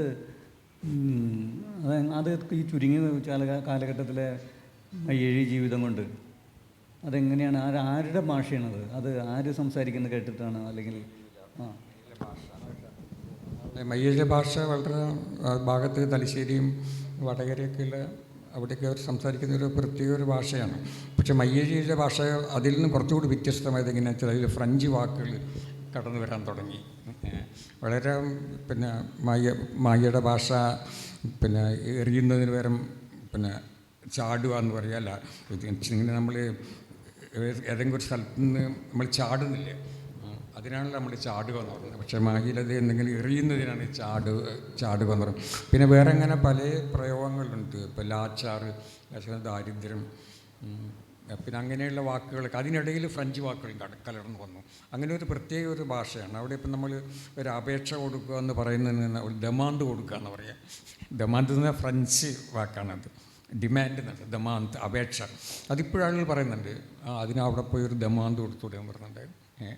പിന്നെ നമ്മൾ ഈ നിക്കറിനൊക്കെ കളസം എന്ന് പറയാം. കളസം, കുട്ടികളൊക്കെ കളസം ഇട്ട് നടക്കുക എന്ന് പറയുന്നുണ്ട്. ആ കളസം, അതങ്ങനെയുള്ള ഫ്രഞ്ച് വാക്കുകൾ കുറേ വന്ന് നമ്മുടെ നാട്ടിലെ വളരെ ലോക്കലായിട്ടുള്ള ഭാഷകൾ ഇത് കടന്നു വന്നു. അങ്ങനെ ഒരു പ്രത്യേക ഒരു ഭാഷ മയ്യഴിയിൽ രൂപപ്പെട്ടു വന്നു. അത് മയ്യഴി പുതരങ്ങളിൽ അത് ഉണ്ട്. പക്ഷെ അതിൽ കൂടുതൽ ആ ഭാഷ വരുന്നത് ദൈവത്തിൻ്റെ വികൃതികളിലും ഈ കുട നന്നാക്കുന്ന ചോയി അതിലൊക്കെയാണ് കൂടുതലായിട്ടത് വരുന്നത്. മയ്യഴി ഇല്ലയെന്ന് പറയുന്നില്ല, പക്ഷേ കൂടുതലും അതിനുശേഷം വന്ന കൃതികളിലാണ്. ഞാൻ ഈ 2-3 മാസം മുമ്പ് പാരീസിൽ പോയിട്ടുണ്ടായി. ജർമ്മനിൽ പോയതാണ് മക്കളുടെ കൂടെ. ഞാൻ 2 ആഴ്ച താമസിച്ചു പാരീസിൽ. അതെന്ന് വെച്ച് കഴിഞ്ഞാൽ പാരീസിൽ താമസിക്കാൻ ബുദ്ധിമുട്ടുണ്ടല്ലോ. അപ്പോൾ അത് കാരണം ഈ പറഞ്ഞ പോലെ വളരെ ദൂരെയുള്ള പാരീസിൻ്റെ ഒരു പുറത്ത്, അതായത് മെട്രോ സ്റ്റേഷനിൽ എത്തുന്ന അവസാനത്തെ സ്റ്റേഷനിൽ ഒരു സ്ഥലത്താണ് താമസിച്ചത്. അപ്പോൾ അതിൻ്റെ ഒരു സവിശേഷത എന്ന് വെച്ച് കഴിഞ്ഞാൽ ഒരുവിധം ഗ്രാമമാണെന്ന് പറയാം. അത് മറ്റേ കറുത്ത വർഗ്ഗക്കാർ താമസിക്കുന്ന ഒരു ഏരിയയാണ്, കറുത്ത വർഗ്ഗക്കാർ. അപ്പോൾ അവരുടേതായിട്ടുള്ള ഭക്ഷണ രീതികളും അതിൻ്റെ സമ്പ്രദായങ്ങളും ഷോപ്പുകളും ഒക്കെ തന്നെ. അപ്പോൾ ആ ഒരു ഗ്രാമീണത, ഒരു യൂറോപ്യൻ ഗ്രാമീണത. ഞാനും ഇവിടെ പോകുമ്പോഴൊക്കെ തന്നെ ഈ ജർമ്മനിലൊക്കെ തന്നെ ഈ ഗ്രാമം അവർ വിട്ടുവീഴ്ചയില്ലാണ്ട് തന്നെ അത് സംരക്ഷിച്ചുകൊണ്ട് പോകുന്നു. ഞാൻ ചോദിക്കുന്നത്, ഇപ്പോൾ കഥകൾ ധാരാളം വളരെ പ്രധാനപ്പെട്ട കഥകളുണ്ടല്ലോ. ഈ കഥ എഴുത്തിൻ്റെ ചരിത്രത്തിൽ ഈ ഡൽഹി 1980 എന്നുള്ള കഥ ഒരു വഴിത്തിരിവായിട്ട് തോന്നുന്നുണ്ടോ? സ്വന്തം കഥയുടെ രചനയിൽ ഒരു വഴിത്തിരിവായിട്ട് തോന്നുന്നുണ്ടോ?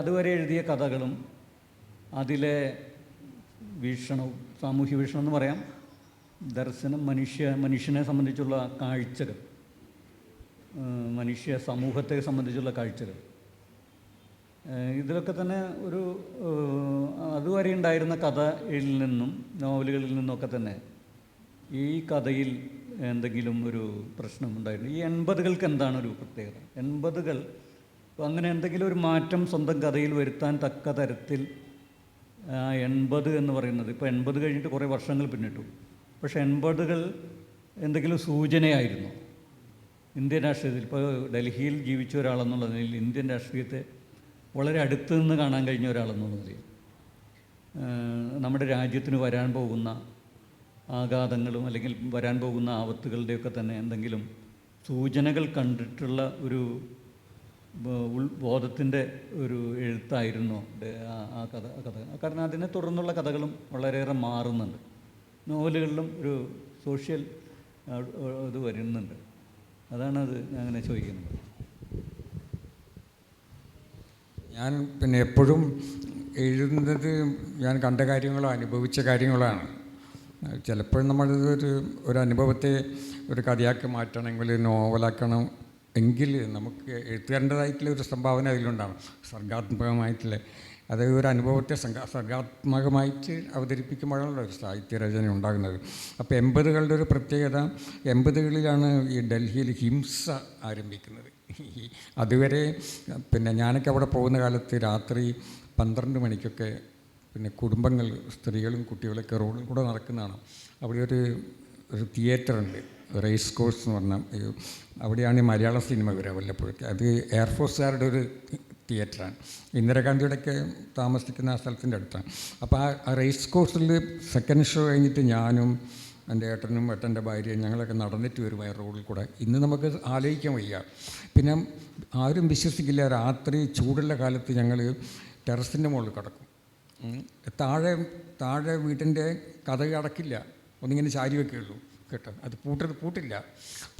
പൂട്ടില്ല. അത്രയും സുരക്ഷയാണെന്ന്. കള്ളന്മാരില്ല, കൊലപാതകികളില്ല കേട്ടോ. അതാ പറഞ്ഞ ഒരു നാട്ടുംപുറം പോലെയുള്ളൊരു സ്ഥലമായിരുന്നു ഡൽഹി ഞാൻ ചെല്ലുമ്പോൾ. പിന്നെ അത് ക്രമേണ ഇങ്ങനെ അതിലേക്ക് വയലൻസ് ഇങ്ങനെ കടന്നു വരികയാണ്. അതിൻ്റെ തുടക്കം ഞാൻ കണ്ടത് 80കളിലാണ്. പിന്നെ അതിൽ ശരിക്കും മറ്റു തരത്തിലുള്ള പൊളിറ്റിക്കൽ വയലൻസ് വരെയുണ്ട്. അത് പിന്നെ നമ്മൾ ഡൽഹിയുടെ കഥ പറയുമ്പോൾ വിഭജന കാലത്തുണ്ടായിട്ടുള്ള വയലൻസ് അത് നമുക്കറിയാം.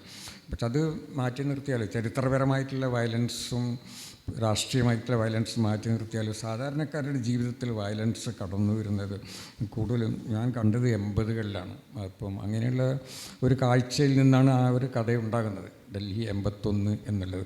പക്ഷെ അതിലും ഞാനത് അതേപോലെ ഞാൻ കഥ എഴുതിയിരുന്നെങ്കിൽ അത് അത്ര ശ്രദ്ധിക്കപ്പെട്ടില്ലായിരുന്നു. പക്ഷേ എൻ്റേതായിട്ടുള്ളൊരു സംഭാവന അതിലുണ്ട്. ഈ ഡൽഹി 81 എന്നുള്ള കഥ അതെല്ലാം അസുഖം പറഞ്ഞു. അപ്പം അതിൽ ആ ഒരു പാവം പെൺകുട്ടിയെ ഈ ഗുണ്ടകൾ പിന്നെ ആക്രമിക്കുമ്പോൾ കുറച്ച് പേർ കാഴ്ചക്കാരായി നിൽക്കുന്നുണ്ടല്ലോ. അവരേതൊരു സിനിമ കാണുന്നത് അതാണ് ആ കഥയുടെ പ്രത്യേകത. ആക്രമിക്കുന്നവരല്ല അവിടെ പ്രശ്നം, ആ കാഴ്ചക്കാരാണ്. അത് അതാണ് ഞാൻ പറഞ്ഞത്, ഏതെങ്കിലും ഒരു സംഭവത്തെ എഴുത്തുകാരൻ കഥയാക്കി മാറ്റുമ്പോൾ അതിൽ എഴുത്തുകാരൻ്റെതായ ഒരു സംഭാവന കൂടി ഉണ്ടാകണം, നമ്മളെ കണ്ട കാഴ്ച അതേപടി പറയാതെ. അപ്പോൾ ഈ കഥ ശ്രദ്ധിക്കപ്പെട്ടത് എനിക്ക് തോന്നുന്നു ലീലാവതി ടീച്ചറൊക്കെ അതിനെപ്പറ്റി, അവരാണ് ആദ്യമായിട്ട് അതിനെപ്പറ്റി എഴുതിയത്. മാതൃഭൂമി അന്ത്യപ്പതിപ്പിൽ അവർ ഒക്കെ പറഞ്ഞതാണ്, ഇങ്ങനെ ഒരു ഹിംസ നടക്കുമ്പോൾ, ഇങ്ങനെ ഒരു ക്രൂരകൃത്യം നടക്കുമ്പോൾ, ഒരു പാവം പെൺകുട്ടിയെ ഭർത്താവിനെ തലക്കിടിച്ച് വീഴ്ത്തി, എന്നിട്ട് ആ പെൺകുട്ടിയെ ഇവർ പീഡിപ്പിക്കുമ്പോൾ മറ്റുള്ളവർ അതൊരു സിനിമ കണ്ട് നിൽക്കുന്നത് പോലെ കാണുകയാണ്. അപ്പം നമുക്ക് അങ്ങനെ സംഭവിക്കുന്നു. അതും നഗരത്തിൻ്റെ ഒരു സ്വഭാവമാണ്. ഒരു ഗ്രാമത്തിൽ ഒരിക്കലും അങ്ങനെ ഉണ്ടാകുന്ന എനിക്ക് തോന്നുന്നില്ല. ഒരു പക്ഷേ ഇനി വരുമായിരിക്കാം. അപ്പം ആ ഒരു നിർവികാരിത, വളരെ എല്ലാം കെട്ടുകാഴ്ചകളായി മാറുക എന്നുള്ള ഒരു രീതിയുണ്ടല്ലോ, അതാണ് വാസ്തവത്തിൽ ആ കഥയാക്കിയത്. പിന്നീട് അങ്ങോട്ട് നമുക്കറിയാം ഡൽഹിയിൽ എന്തുമാത്രം വയലൻസ് ഉണ്ടായി എന്നുള്ളത്. പിന്നെ അവിടെയുള്ള ആളുകളെ തന്നെ നമ്മുടെ ഇപ്പോൾ കള്ളന്മാർ പോലും ഉണ്ടല്ലോ. ഈ കള്ളന്മാർ ഇപ്പം നമ്മുടെ നാട്ടിലൊക്കെ ഒരു കള്ളൻ വീട്ടിലേക്ക് കയറിയാൽ പിന്നെ നമ്മളെ ബുദ്ധിമുട്ടിക്കില്ല, അവർ കട്ടുകൊണ്ടുപോകും. നമ്മൾ തടസ്സം ഒച്ചയുണ്ടാക്കുകയോ ബഹളം വെക്കുകയോ ചെയ്താൽ കള്ളൻ ഓടിപ്പോവുകയാണ് ചെയ്യുക. പക്ഷേ ഡൽഹിയിലെ കള്ളന്മാർ വീട്ടിലേക്ക് വന്നു കഴിഞ്ഞാൽ ആദ്യം തലക്കിടിക്കും, കമ്പി പാര കൊണ്ട് തലക്കിടിച്ച് അവരെ ശരിയാക്കി തീർത്തിട്ടാണ് കക്കാൻ പോവുക. അപ്പോൾ അങ്ങനെ ഒരു വയലൻസ് ഇൻഹറൻ്റായിട്ടുണ്ടല്ലോ, അത് ഇങ്ങനെ ആളുകളിലേക്ക് ഇങ്ങനെ വരികയാണ്. ഇപ്പോൾ കള്ളന്മാർ പോലും വയലൻ്റായി കഴിഞ്ഞു. അവരുടെ രീതി, കളവിൻ്റെ രീതിശാസ്ത്രത്തിൽ മാറ്റമുണ്ട്. ആദ്യം വീരയെ തലക്കടിച്ച് കൊല്ലുക, അല്ല അങ്ങനെ ആയിക്കഴിഞ്ഞു അവിടെ. അപ്പം അങ്ങനെ പിന്നീട് എനിക്ക് ഡൽഹിയിൽ ഈ ഗോതമ്പ് വയലുകളൊക്കെ പോയി, കോളിഫ്ലവർ പാടങ്ങളില്ല, ഈ നഗരം ഇങ്ങനെ വളർന്ന് ശ്വാസം മുട്ടിക്കുന്നൊരു വളർച്ചയാണ്. ഭയം തോന്നും ഡൽഹിയോട്, ഇപ്പോഴത്തെ ഡൽഹിയെ കണ്ടാൽ. പിന്നെ അങ്ങനെ വരുമ്പോഴേക്ക് ഡൽഹി മാറുകയും ജീവിക്കാൻ കൊള്ളാത്തൊരു പ്രദേശമായി തീരുകയും ചെയ്തു. ഇപ്പം അപ്പോഴേക്ക് എനിക്ക് വാർദ്ധക്യം വന്നു, ഞാൻ രക്ഷപ്പെട്ടു. അല്ലെങ്കിൽ ഇപ്പോഴും അവിടെ ജീവിക്കേണ്ടി വരുമായിരുന്നു. ഒരുപാട് പേര് ഡൽഹിയിൽ നിന്ന് വരുമ്പോൾ പറിച്ചെടുക്കുന്ന പോലെ എനിക്ക് തോന്നി. എന്തൊക്കെ ഉണ്ടെങ്കിലും 40 വർഷം ജീവിച്ചൊരു സ്ഥലം എന്ന നിലയിൽ 40-ലേറെ വർഷങ്ങൾ അത് മറക്കാനും അതിൽ നിന്ന് അകലാനും അത്ര എളുപ്പമായിരുന്നില്ല. എത്ര തന്നെ പിന്നെ ഇങ്ങനെ വയലൻ്റായിട്ടുള്ളൊരു നഗരമാണെങ്കിലും കുറേ കാലം നമ്മൾ ജീവിക്കുമ്പോൾ പിന്നെ നമുക്കതിനോട് സ്നേഹം തോന്നും. ആ വയലൻസിനോട് പോലും ഒരു മമത തോന്നും. അപ്പോൾ അതുകൊണ്ട് ഡൽഹിയിൽ നിന്ന് സ്വയം പറിച്ചെടുക്കാൻ ബുദ്ധിമുട്ടായിരുന്നു. പിന്നെ നമ്മൾ ദേശം എന്ന് പറയുമ്പോഴല്ലേ, നമുക്ക് ഒരു ദേശം മാത്രമല്ല, പല ദേശങ്ങളുണ്ടാവും. ഒരു ദേശം മാത്രമല്ല, പലർക്കും ഒരു ദേശമേ ഉള്ളൂ. പക്ഷേ ചില എഴുത്തുകാർക്ക് പല ദേശങ്ങൾ ഉണ്ടാകും. ഭാഗ്യവശാൽ എനിക്ക് 2 ദേശങ്ങളുണ്ടായിരുന്നു. ഒന്ന് മയ്യഴിയും മറ്റൊന്ന് ഡൽഹിയും. 2 ദേശങ്ങൾ. അപ്പം അതും എന്നെ സഹായിച്ചിട്ടുണ്ട്, 2 ദേശങ്ങളിൽ ജീവിക്കുക എന്നുള്ളത്. അപ്പം അത് നല്ലൊരു അനുഭവമായിരുന്നു. ഡൽഹിയിലൊക്കെ പോകുമ്പോൾ ഈ മയ്യഴിപ്പുഴ, ആ പുഴയുടെ കരയിലാണ് ഞാൻ വളർന്നതും. പിന്നെ പുഴയുണ്ടല്ലോ, മയ്യഴിപ്പുഴ. അപ്പോൾ ആ പുഴയുടെ കരയിലാണ് ഞാൻ വളർന്നത് കുട്ടിക്കാലം മുതൽ. പിന്നെ ഡൽഹിയിലെത്തിയപ്പോൾ അവിടെ ഒരു പുഴയുണ്ടല്ലോ, യമുന നദി. അപ്പം എനിക്ക് പലപ്പോഴും ഈ 2 പുഴകളും പിന്നെ ഇടകലർന്നായിട്ട് തോന്നും കേട്ടോ. ഇത് 2 പുഴകളും, മയ്യഴിപ്പുഴയും യമുന നദിയും ഒന്നായി തീർന്നതുപോലെ എനിക്ക് തോന്നും. ഈ യമുന നദിയുടെ മുകളിലെ പാലത്തിൽ കൂടെ പോകുമ്പോൾ പിന്നെ താഴെ ഒഴുകുന്നത് മയ്യഴിപ്പുഴയാണെന്ന് എനിക്ക് തോന്നുന്നു. അങ്ങനെയുള്ള ചില വിഭ്രാന്തികളൊക്കെ തോന്നിയിട്ടുണ്ട്. അപ്പം അതൊക്കെ എനിക്ക് തോന്നുന്നത് നമുക്ക് എഴുത്തുകാർക്ക് അല്ലെങ്കിൽ സർഗാത്മകമായിട്ട് ചിന്തിക്കുമ്പോഴാണ് ഇങ്ങനെയുള്ള അനുഭവങ്ങൾ നമുക്കുണ്ടാകുന്നത്. എല്ലാം ഇങ്ങനെ 2 പുഴകൾ ഇടകലർന്നിട്ടുള്ള ഒരു അനുഭവം, അല്ലെങ്കിൽ 2 പ്രദേശങ്ങൾ ഇടകലർന്നിട്ടുള്ള ഒരു സ്വഭാവം. പക്ഷേ ഏതായാലും 2 പിന്നെ ദേശങ്ങളുണ്ടായിരുന്നു, നന്നായി. ഒരു ദേശം കൂടി ഉണ്ടായിരുന്നെങ്കിൽ എനിക്ക് ഇനിയും മറ്റൊരു നോവൽ കൂടി എഴുതാമായിരുന്നു. മയ്യഴിപ്പുഴ തീരങ്ങളും ഡൽഹി ഗാഥകൾ എഴുതിയപോലെ ഇനിയൊരു ദേശം ഉണ്ടായിരുന്നെങ്കിൽ മറ്റൊന്നുകൂടി എഴുതാമായിരുന്നു.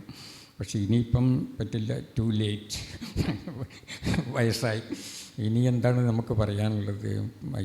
മയ്യഴിയെക്കുറിച്ച് പറഞ്ഞു കഴിഞ്ഞാൽ പിന്നെ അതിൽ പരാതികൾ ഇതായിരുന്നു. നേരത്തെ അശോകൻ പറഞ്ഞതുപോലെ അത് എൻ്റെ മയ്യഴിയാണ്, യഥാർത്ഥ മയ്യഴിയല്ല എന്നുള്ള പലർക്കും ഒരു പരാതി ഉണ്ടായിരുന്നു. പക്ഷെ എപ്പോഴും അങ്ങനെയാണ് എഴുത്തുകാരുടെ ജോലി, കുറച്ച് ഇല്ലാത്തതിനെ സൃഷ്ടിക്കുക എന്നുള്ളത് കൂടിയാണ്.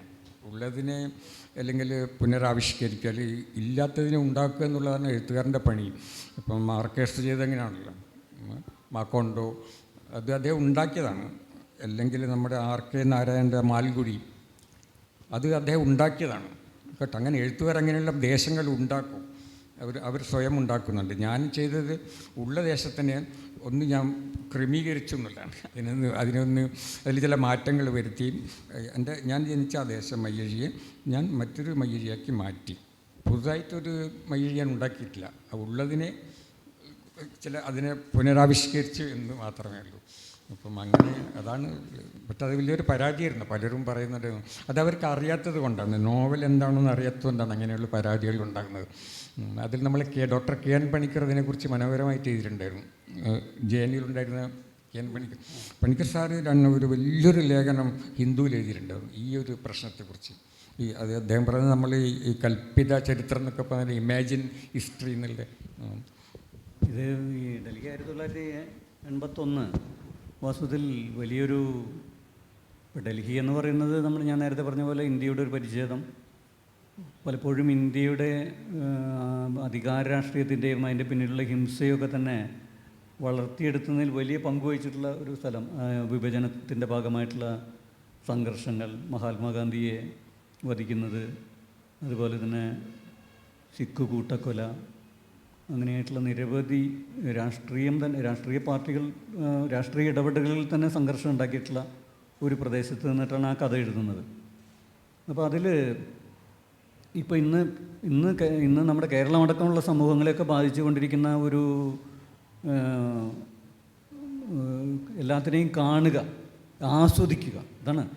അതായത് ഒരു മട്ടുപ്പാവിൽ നിന്നിട്ട് ഈ ഒരു പാവപ്പെട്ട പെൺകുട്ടിയെ ബലാത്സംഗം ചെയ്യുന്നത് കണ്ടിട്ട് രണ്ട് ഗുണ്ടകൾ ചെയ്യുന്നത് കണ്ടിട്ട് അതിലിടപെടുന്നില്ല എന്ന് മാത്രമല്ല, അത് എന്തെങ്കിലും തരത്തിൽ ആരെയോ രക്ഷിക്കാൻ ശ്രമിക്കുന്നില്ല എന്ന് മാത്രമല്ല, എന്നിട്ട് ഇവർ വാദിക്കുകയാണ്. അത് ഇനിയിപ്പോൾ ആദ്യം ഇപ്പോൾ ഈ കുട്ടിയെ വലിച്ചു കൊണ്ടുപോയി ഒരു ഗലിയിലേക്ക് വലിച്ചു കൊണ്ടുപോയി, പിന്നെ അവർക്ക് കാണാൻ പറ്റില്ല. അപ്പോൾ ആരാണ് ആദ്യം ആ പെൺകുട്ടിയെ ആക്രമിക്കുക എന്നാണ് ഒരു രസകരമായിട്ട് വാദിക്കുകയാണ്. ആ ഒരു കാഴ്ചയിലേക്ക് നമ്മുടെ രാജ്യം മാറിക്കൊണ്ടിരിക്കുകയാണ്. പിന്നീട് അന്ന് നമ്മുടെ മൊബൈൽ ഫോണിൽ ക്യാമറകളില്ല. ഇപ്പോൾ നമ്മൾ ക്യാമറകളിൽ അത് ചിത്രീകരിച്ചുകൊണ്ട് നിസ്സഹായരായി നിൽക്കുന്ന ഒരു ജനതയായി മാറിക്കൊണ്ടിരിക്കുന്നു. വാസ്തവത്തിൽ അതിൻ്റെ തന്നെ ഒരു തുടർച്ചയാണ് വാസ്തവത്തിൽ നമ്മളിന്ന് അനുഭവിച്ചുകൊണ്ടിരിക്കുന്ന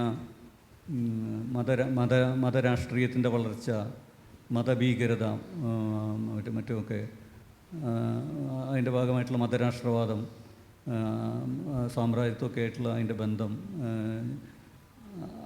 അപ്പോൾ ഇപ്പോൾ മുകുന്ദേട്ടൻ അവിടെ നിന്ന് ഒരു പരിധിവരെ രക്ഷപ്പെട്ടു എന്ന് പറഞ്ഞ് മുകുന്ദേട്ടൻ വരാനൊരു സ്ഥലമുണ്ട് കേരളം. അതിൻ്റെ ഒരു സവിശേഷത എന്താണ്?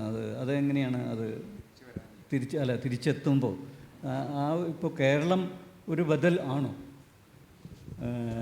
ഇവിടെ നമുക്കൊരു ബദലാണോ? നമുക്കൊരു സുരക്ഷിതമായ സ്ഥലമാണോ? തീർച്ചയായിട്ടും. പിന്നെ എനിക്ക് എവിടെ പോയാലും ഞാൻ പലതവണ പറഞ്ഞിട്ടുണ്ട്, ലോകത്തിൽ എവിടെ പോയാലും തിരിച്ചെത്താൻ ഒരു വീട് വേണമെന്നുള്ളത്. ആ വീട് കേരളത്തിലാണ്, അത് ഡൽഹിയിലില്ല. കേരളത്തിലാണ് ആ വീടുള്ളത്. എവിടെയൊക്കെ പോയി കഴിഞ്ഞാലും എത്രയൊക്കെ സഞ്ചരിച്ച് കഴിഞ്ഞാലും അവസാനം മടങ്ങി വരാൻ നമുക്കൊരു വീടുണ്ടാകണം. ആ വീട് പിന്നെ നമ്മുടെ കേരളത്തിലാണ്, അല്ലെങ്കിൽ മയ്യഴിയിലാണ്. രാഷ്ട്രീയമുണ്ടല്ലോ, ഡൽഹിയുടെ രാഷ്ട്രീയമുണ്ട്. അതിൻ്റെ ഇതൊരു വലിയൊരു കഥയാണല്ലോ ഡൽഹിയുടെ രാഷ്ട്രീയം. ഇപ്പം ഞാനവിടെ ചെല്ലുമ്പോൾ 60കളുടെ ആദ്യം ചെല്ലുമ്പോൾ ഞങ്ങൾക്ക് ഒരു വലിയൊരു വിഷമം തോന്നിയത് അവിടെ ഇവിടെ ഒരു ചെങ്കൊടി കാണാൻ കഴിഞ്ഞില്ല എന്നുള്ളതാണ്. ഈ ചെങ്കൊടികൾ കണ്ട് വളർന്ന കണ്ണുകളാണ്, ചെങ്കൊടികൾ കണ്ട് ശീലിച്ച കണ്ണുകളാണ് എൻ്റേത്. അതിനു മുമ്പ് ഞാൻ ഡൽഹിയിൽ പോകുന്നതിന് മുമ്പ് എവിടെ നോക്കിയാലും, പ്രത്യേകിച്ച് ഞങ്ങൾ കണ്ണൂർ ജില്ലയാണല്ലോ, എവിടെ നോക്കിയാലും ചെങ്കൊടികളുണ്ടായിരുന്നു. അങ്ങനെ ചെങ്കൊടികൾ കണ്ട് ശീലിച്ച കണ്ണുകൾക്ക് ഡൽഹിയിൽ ചെന്നപ്പോൾ ഒരു കൊടിയെ പോലും കാണാൻ കഴിയാത്തൊരവസ്ഥ, അത് വല്ലാതെ നിരാശ ഉണ്ടാക്കിയിട്ടുണ്ട്. എനിക്കിപ്പോഴും തോന്നും, ഇങ്ങനെ ഒരു അനുഭവം ഓർമ്മയുണ്ട്. ഇങ്ങനെ ചെങ്കൊടികൾ കാണാതെ ഇങ്ങനെ വിഷമിച്ച് നടക്കാം. ഒരു ദിവസം അവിടെ പിന്നെ ഒരു ഓക്കല എന്ന് പറഞ്ഞ ഒരു സ്ഥലം അവിടെ ഉണ്ട്. അതിൻ്റെ അപ്പുറത്ത് ഈ ലോറികൾ വന്ന് നിൽക്കുന്നവർ, പച്ചക്കറികളൊക്കെ കയറ്റിപ്പണ്ട ലോറികളുടെ ഒരു സ്ഥലമുണ്ട്. ഒരുപാട് ലോറികളാണ് അവിടെ. ലോറികൾ വരികയും പോവുകയും ചെയ്യുന്നത്. അവിടെ ഞാൻ നോക്കുമ്പോൾ ഒരു പൊടി പിടിച്ച ഒരു ആൽമരം ഇങ്ങനെ പൊടി പിടിച്ചിരിക്കുന്ന ഇലകളിലൊക്കെ അതിൻ്റെ മുകളിൽ ഒരു ചെങ്കൊടി കെട്ടി വെച്ചിരിക്കുന്നു. അതാണ് ഞാൻ ഡൽഹിയിൽ കണ്ട ആദ്യത്തെ ചെങ്കൊടി. അത്ഭുതമായിരുന്നു, ഭയങ്കര സന്തോഷം തോന്നി. അത് ഈ ട്രക്കുകാരുടെ, ലോറിക്കാരുടെ യൂണിയനോ മറ്റുണ്ട്, അവർ കുത്തിവെച്ചൊരു കൊടിയാണ് കേട്ടോ. അപ്പം അങ്ങനെയുള്ളൊരു, അതാണ് എൻ്റെ ആദ്യത്തെ ഒരു രാഷ്ട്രീയമായിട്ട് ഡൽഹിയിൽ ചെന്നപ്പോഴും എനിക്ക് വലിയ സന്തോഷം നൽകിയത്. പക്ഷേ പിന്നീട് അത് കഴിഞ്ഞ് വലിയൊരു കാഴ്ച കണ്ടത് അന്ന് ഈ കമ്മ്യൂണിസ്റ്റ് പാർട്ടി പിളരുന്നതിന് മുമ്പുള്ള അവസാനത്തെ ഒരു റാലി ഉണ്ടായിരുന്നു ഇവിടെ ഇന്ത്യ ഗേറ്റിൽ. അതൊരു അത്ഭുതകരമായ കാഴ്ചയായിരുന്നു. എസ് എ ഡാങ്കെ സംസാരിക്കുന്ന അതിൽ ഞാൻ കണ്ടു ഭയങ്കരമായിട്ടുള്ള ആയിരക്കണക്കിന് ചെങ്കൊടികൾ. അപ്പോഴെനിക്ക് തോന്നി പിന്നെ ദുഃഖിക്കേണ്ട, ചെങ്കൊടികൾ ഇല്ലാതായിട്ടില്ല എന്നുള്ളൊരു ആ ഒരു സമാശ്വാസം, ഒരു സന്തോഷം തോന്നി. അതായിരുന്നു അവസാനത്തെ പാർട്ടി പിളരുന്നതിന് മുമ്പുള്ള അവസാനത്തെ ഇവിടെ റാലി. അപ്പോൾ അങ്ങനെ ചെങ്കൊടികൾ പോകില്ല, അതുണ്ടാകും, പിന്നെ പോയാലും തിരിച്ചു വരും എന്നുള്ള ഒരു ശുഭാപ്തി വിശ്വാസം ആ കാഴ്ച എനിക്ക് നൽകിയാണ്. പിന്നീട് ഡൽഹിയുടെ രാഷ്ട്രീയം, ഡൽഹി ഗാഥകൾ എന്നുള്ള നോവലിലുണ്ടല്ലോ, അപ്പോൾ പലരും എന്നോട് പറഞ്ഞിട്ടുണ്ട് എന്തുകൊണ്ടാണ് നിങ്ങൾ ഇത്ര വൈകിയത് എഴുതാൻ അടിയന്തരാവസ്ഥ ഒക്കെ. പക്ഷേ എഴുത്തുകാരനങ്ങനെ പെട്ടെന്ന് നിമിഷ കവികളെ പോലെ പെട്ടെന്ന് എഴുത്തുകാരൻ എഴുതാൻ സാധിക്കില്ല. ഈ നോവലുകളൊക്കെ കുറേ ഇങ്ങനെ മനസ്സിൽ കിടക്കുന്നത്, പിന്നെ അത് ചിലപ്പം അപൂർണമായിട്ട് ആയിരിക്കും, അല്ലെങ്കിൽ നോവലിൻ്റെ ശകലങ്ങൾ, ചില ഭാഗങ്ങളായിരിക്കും, ചില സംഭാഷണങ്ങളായിരിക്കും, അപ്പം ചില്ലെങ്കിൽ ചില ബിംബങ്ങളായിരിക്കും. അത് നോവൽ അങ്ങനെയാണ് ഉണ്ടാകുന്നത്. പെട്ടെന്ന് നമ്മളെ മനസ്സിൽ എടുത്തു വെക്കുന്നതല്ലല്ലോ അതിങ്ങനെ കുറേശ്ശെ രൂപപ്പെട്ടു വരുന്നതാണ്. പലപ്പോഴും അത് ചില കാഴ്ചകളായിരിക്കും, ഡയലോഗുകളായിരിക്കാം. അങ്ങനെ ഈ നോവൽ, രാഷ്ട്രീയ നോവൽ എൻ്റെ മനസ്സിലുണ്ടായിരുന്നു. അത് പല രൂപത്തിൽ, പലപ്പോഴും അതിൻ്റെ രൂപം മാറിക്കൊണ്ടിരിക്കും.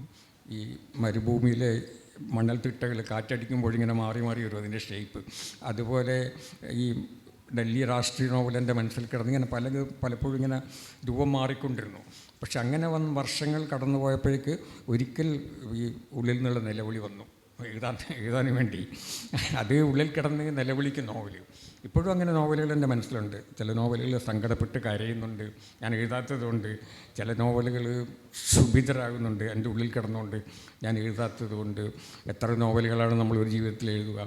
അതുകൊണ്ട് ഈ അടിയന്തരാവസ്ഥയും തുർക്കുമാൻ ഗേറ്റും ഡൽഹി ഗാഥകളിലെ അന്നത്തെ മനുഷ്യൻ്റെ സഹായ ജീവിതവും, അതിനുശേഷം പിന്നെ സിഖ് കൂട്ടക്കൊലയുണ്ടായി. ആ ഒരു സംഭവ വികാസങ്ങളും പിന്നീട് ഇപ്പോൾ RSS ഇപ്പോൾ BJP അധികാരത്തിൽ വന്നതിന് ശേഷം ഉണ്ടായിട്ടുള്ള ഡൽഹിയുടെ അന്തരീക്ഷവും ഇത് തമ്മിൽ ഈ ക്രൂരതയുടെയും അധികാരത്തിൻ്റെയും ഭാഗമായിട്ടുള്ള അതിൽ നിന്നൊരു ഡെവലപ്മെൻ്റ് ആണോ ഇത് എന്ന് ഞാൻ ചോദിക്കുകയാണ്, ഡൽഹിയിലുള്ള ഒരാളെന്നുള്ള എനിക്ക് ചോദിക്കുക. ഇപ്പോഴും ഇവിടുത്തെ രാഷ്ട്രീയം ഇങ്ങനെ മാറി വരുന്ന എനിക്കെൻ്റെ കൺമുമ്പിൽ കാണാം. നെഹ്റുവിൻ്റെ കാലത്തിന് ശേഷം പിന്നെ ഇന്ദിരാഗാന്ധി വരുന്നു, അടിയന്തരാവസ്ഥ വന്നു പിന്നീട് BJPയുടെ കാലം വരുന്നുണ്ട്. അപ്പം BJPയുടെ കാലത്ത് ഒരു പണ്ടത്തെ പോലെ പ്രകടമായിട്ടുള്ള ഒരു ഹിംസയല്ല കണ്ടത്, പക്ഷേ ആന്തരികമായിട്ടുള്ളൊരു ഹിംസ ഓരോ മനുഷ്യരും പിന്നെ ഫീൽ ചെയ്യാൻ തുടങ്ങി. പ്രത്യേകിച്ചിട്ട് ന്യൂനപക്ഷ സമുദായക്കാർ. എനിക്ക് വളരെ അടുത്തറിയുന്ന ഒരു ന്യൂനപക്ഷ സമുദായക്കാരൻ അവിടെ ജവഹർലാൽ നെഹ്റു യൂണിവേഴ്സിറ്റിയിലുണ്ടായിരുന്നു. അവിടെ MPhil പഠിക്കുന്നത്. പിന്നെ അയാൾ ന്യൂനപക്ഷക്കാരനാണ്, താടിയൊക്കെ വെച്ചിട്ടാണ്. അപ്പോൾ അയാൾ എപ്പോഴും എൻ്റെ വീട്ടിൽ വരുമായിരുന്നു. ഞാൻ ദ്വാരക എന്ന് പറഞ്ഞ സ്ഥലത്ത് താമസിക്കുമ്പോൾ. അപ്പോൾ എപ്പോഴും ഇയാൾ അവിടെ വരുമ്പോഴും വഴിക്കുന്ന ആരെങ്കിലും തടഞ്ഞു നിർത്തും, പോലീസുകാരോ ആരെങ്കിലും, എവിടെയാണ് പോകുന്നത് നീ ആരാണ് എന്നൊക്കെ. അപ്പോൾ ഒരു സ്വതന്ത്രമായിട്ടൊരു ഇന്ത്യയിൽ, ഒരു ജനാധിപത്യ രാജ്യത്ത് ഒരു മനുഷ്യന് അയാൾക്ക് താടി വെച്ചിട്ടുണ്ടെന്നുള്ള ഒരു ഇതുണ്ട്. പിന്നെ അയാളുടെ രൂപത്തിൽ, പിന്നെ അയാളൊരു ന്യൂനപക്ഷക്കാരനെന്ന് വിളിച്ച് പറഞ്ഞ് എന്തോ അയാൾ രൂപത്തിലുള്ളത് കൊണ്ട് അയാൾ തടഞ്ഞു നിർത്തുക, ചോദ്യം ചെയ്യുക എന്നുള്ളത് അതൊരു ഹിംസയാണത്. പക്ഷെ അതൊരു ആന്തരികമായിട്ടുള്ള ഹിംസയാണ്. മറ്റേത് നമ്മൾ കാണുന്നത് പ്രകടമായിട്ടുള്ള ഹിംസയാണ്, പരസ്പരം കൊല്ലുകയും വാളുകൊണ്ടും കുന്തം കൊണ്ടും കൊല്ലുകയും. അപ്പോൾ ഈ ആന്തരികമായ ഹിംസ പിന്നീട് അതിങ്ങനെ ഡൽഹിയിൽ വളർന്നു വരുന്നത് എനിക്ക് കാണാമായിരുന്നു. പിന്നെ പ്രത്യേകിച്ച് ഈ ന്യൂനപക്ഷക്കാർ അവർക്കവിടെ പിന്നെ ഞാനവിടെയുള്ള സമയത്ത് തന്നെ, അത് ഞാൻ ഡൽഹി ഗാഥയിൽ ഒരിക്കൽ പറഞ്ഞിട്ടുണ്ട്, ഒരു വീട് കിട്ടില്ല, ഒരു വാടക വീട്. കാരണം ഡൽഹിയിൽ സ്വന്തമായിട്ട് വീടുണ്ടാക്കാൻ വളരെ ബുദ്ധിമുട്ടാണ്. അത്തരം അധികം എക്സ്പെൻസീവാണ്, നമുക്ക് വീടുണ്ടാക്കാൻ പറ്റില്ല. അപ്പോൾ ഭൂരിഭാഗം ആളുകളും, നമ്മൾ മലയാളികളൊക്കെ ഭൂരിഭാഗം ആളുകളും വാടക വീടുകളിലാണ് കഴിയുന്നത്. ഇപ്പോൾ പിന്നെ കുറച്ച് മാറ്റമുണ്ട്. പക്ഷെ അങ്ങനെയുള്ളവർക്ക്, ഈ ന്യൂനപക്ഷക്കാർക്ക് വീട് പോലും കിട്ടില്ല വാടകയ്ക്ക്. ആ പേര് കണ്ടു കഴിഞ്ഞാൽ കൊടുക്കില്ല. അപ്പം അങ്ങനെ ഒരു ഹിംസ, ഒരു വയലൻസ്, ആന്തരികമായിട്ടൊരു വയലൻസ് അവിടെ ഭയങ്കരമായിട്ട് വളർന്നു വന്നിരുന്നു. അത് പിന്നീട് അത് അതിഭയങ്കരമായിരുന്നു.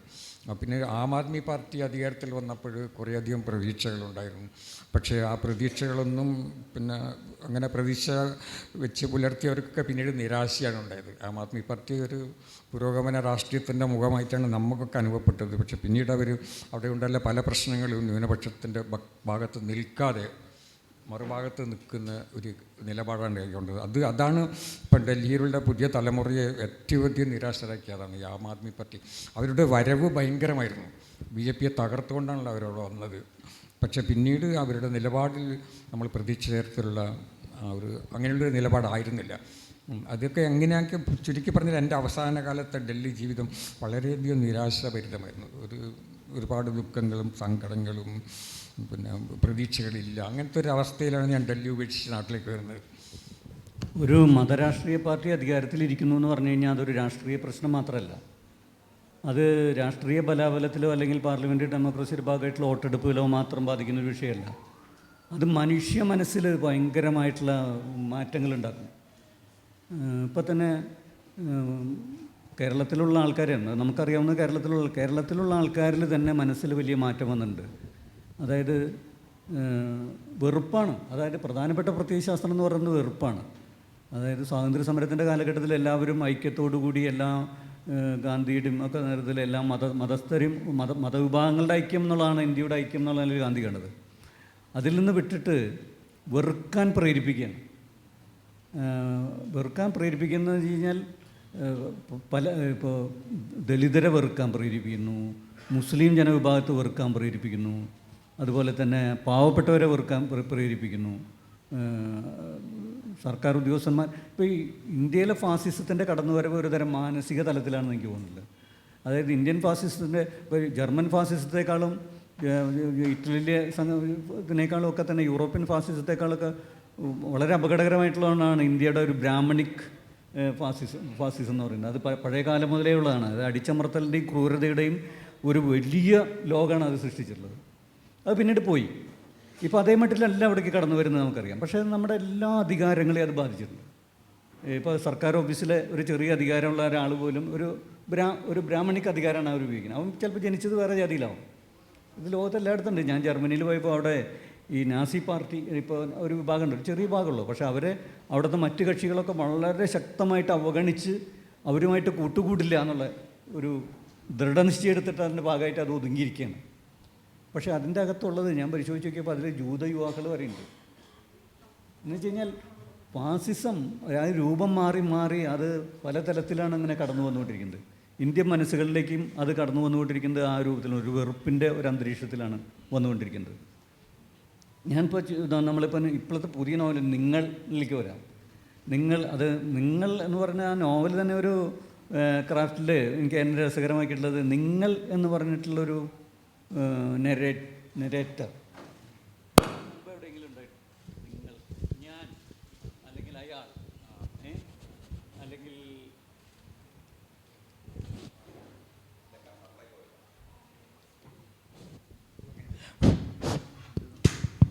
ഹലോ ഉണ്ടുണ്ട്. ഞാൻ കഥ പറയുന്ന ആൾ ഞാനുണ്ടാവും, ഞാൻ കണ്ടിട്ടുണ്ട്. അതുപോലെ തന്നെ അയാൾ കണ്ടിട്ടുണ്ട്. പിന്നെ ആഖ്യാതാവ് അല്ല, കഥ പറയുന്ന ആൾ തന്നെ കഥ പറയുന്നുണ്ട്. നിങ്ങളൊരു സവിശേഷമായിട്ടുള്ള അത് ഭയങ്കര രസകരമായിട്ടുള്ള ഒരു നരേറ്ററുടെ ഒരു ഭയങ്കര രസകരമായിട്ടുള്ള നിങ്ങളെന്നാണ് അവിടെ അഭിസംബോധന നരേറ്ററെ. അപ്പോൾ അതിൽ പ്രധാനമായിട്ടും ഇപ്പോൾ ഞാനത് വായിച്ചത് വിദേശത്തിരുന്നിട്ടാണ്. അപ്പോൾ ആ കാലഘട്ടത്തിൽ അവിടെ ചില ഈ നോവൽ മരണം എന്നുള്ളൊരു സംഭവമാണ്. വേണമെങ്കിൽ പ്രഖ്യാപിക്കപ്പെട്ട മരണത്തിൻ്റെ പുരാവൃത്തം എന്ന് വേണമെങ്കിൽ പറയാം. മാത്രമല്ല ദയാവധം എന്ന് പറയുന്നൊരു സംഭവം. ഞാനത് പ്രത്യേകം ശ്രദ്ധിക്കും. കാരണം അവിടെ നിന്ന് യൂറോപ്പിലുള്ള ചില ഹോസ്പിറ്റലുകൾ, ജർമ്മനിയിലുള്ള ചില ഹോസ്പിറ്റലുകളൊക്കെ പോയപ്പോൾ അവിടുത്തെ ചരിത്രം എന്ന് വെച്ച് കഴിഞ്ഞാൽ ജർമ്മനിയിൽ ഹിറ്റ്ലർ ഈ ദയാവധത്തെ സമ്മതമില്ലാത്ത ദയാവധം എന്ന പേരിലും അതുപോലെ തന്നെ ജനതയുടെ സമഗ്ര ആരോഗ്യ പരിപാലനം എന്നൊക്കെ പേരിട്ടിട്ട് അവിടുത്തെ ശാരീരികമായി ദുർബലരായിട്ടുള്ളവരെയും കുട്ടികളെ അടക്കം കൊന്നുകളയുന്നതിന് വേണ്ടി ഉപയോഗിച്ചൊരു പരിപാടിയാണ് ഈ ദയാവധം. അവിടെ അന്ന് ഹിറ്റ്ലർ ചെയ്ത ഒരു കാര്യം എന്താ വെച്ച് കഴിഞ്ഞാൽ ഹിറ്റ്ലറുടെ സൈദ്ധാന്തികന്മാർ ആരോഗ്യശാസ്ത്രജ്ഞന്മാർ കണ്ടുപിടിപ്പിച്ച ഒരു കാര്യം എന്ന് വെച്ച് കഴിഞ്ഞാൽ യുദ്ധമാണല്ലോ നടന്നുകൊണ്ടിരിക്കുന്നത്. യുദ്ധത്തിൽ ധാരാളം ആൾക്കാർ, ആരോഗ്യമുള്ള ആളുകൾ മരിച്ചു പോകുന്നു. അപ്പോൾ രാജ്യത്തിൻ്റെ ആരോഗ്യ നിലവാരത്തിൽ അത് തകർച്ച സംഭവിക്കും. അപ്പോൾ എന്ത് ചെയ്യണം? യുദ്ധത്തിൽ മരിച്ചു പോകുന്ന ആരോഗ്യവാന്മാർക്കൊപ്പം ആരോഗ്യമില്ലാത്ത അത്രയും ആൾക്കാരെ അവസാനിപ്പിക്കണം. അങ്ങനെയാണ് സമഗ്ര ആരോഗ്യ നയം നടപ്പാക്കി. അതിൻ്റെ ഭാഗമായി കുറച്ചൊരു അനാരോഗ്യത്തോടു കൂടി ജനിക്കുന്ന കുഞ്ഞുങ്ങളെയും അതുപോലെ തന്നെ നമ്മുടെ ഭിന്നശേഷിക്കാരെയും ഒക്കെ തന്നെ കൊന്നൊടുക്കുന്നതിൻ്റെ ഒരു ചിത്രം അതുണ്ടായിരുന്നു. അപ്പോൾ അതുമായി ബന്ധിപ്പിച്ചിട്ടാണ് ആ നോവൽ വായിച്ചത്, അന്ന് മാതൃഭൂമിയിൽ വരുന്നത്. ഈ ഉണ്ണികൃഷ്ണൻ്റെ മരണം, പ്രഖ്യാപിക്കപ്പെട്ട മരണം, പിന്നെ അയാൾ ദയാവധം ചെയ്യപ്പെടുന്ന ഒരു രംഗം, അത് ദയാവധമൊക്കെ നമുക്ക് അത് ഭയങ്കര വിഷമം ഉണ്ടാക്കുന്ന ഒരു ഇതായൊക്കെ. അത് എന്താണ് അങ്ങനെ ഇപ്പോൾ ആ ഒരു നോവലിലേക്ക് അത് എന്തൊരു അനുഭവത്തിൻ്റെ വെളിച്ചത്തിലാണ് അങ്ങനെ ആ ഒരു ലോകത്തെത്തിയത്? അത് ഞാൻ നേരത്തെ പറഞ്ഞതുപോലെ ഇങ്ങനെ എൻ്റെ നോവലിൻ്റെ കുറേ ആശയങ്ങളുണ്ട്.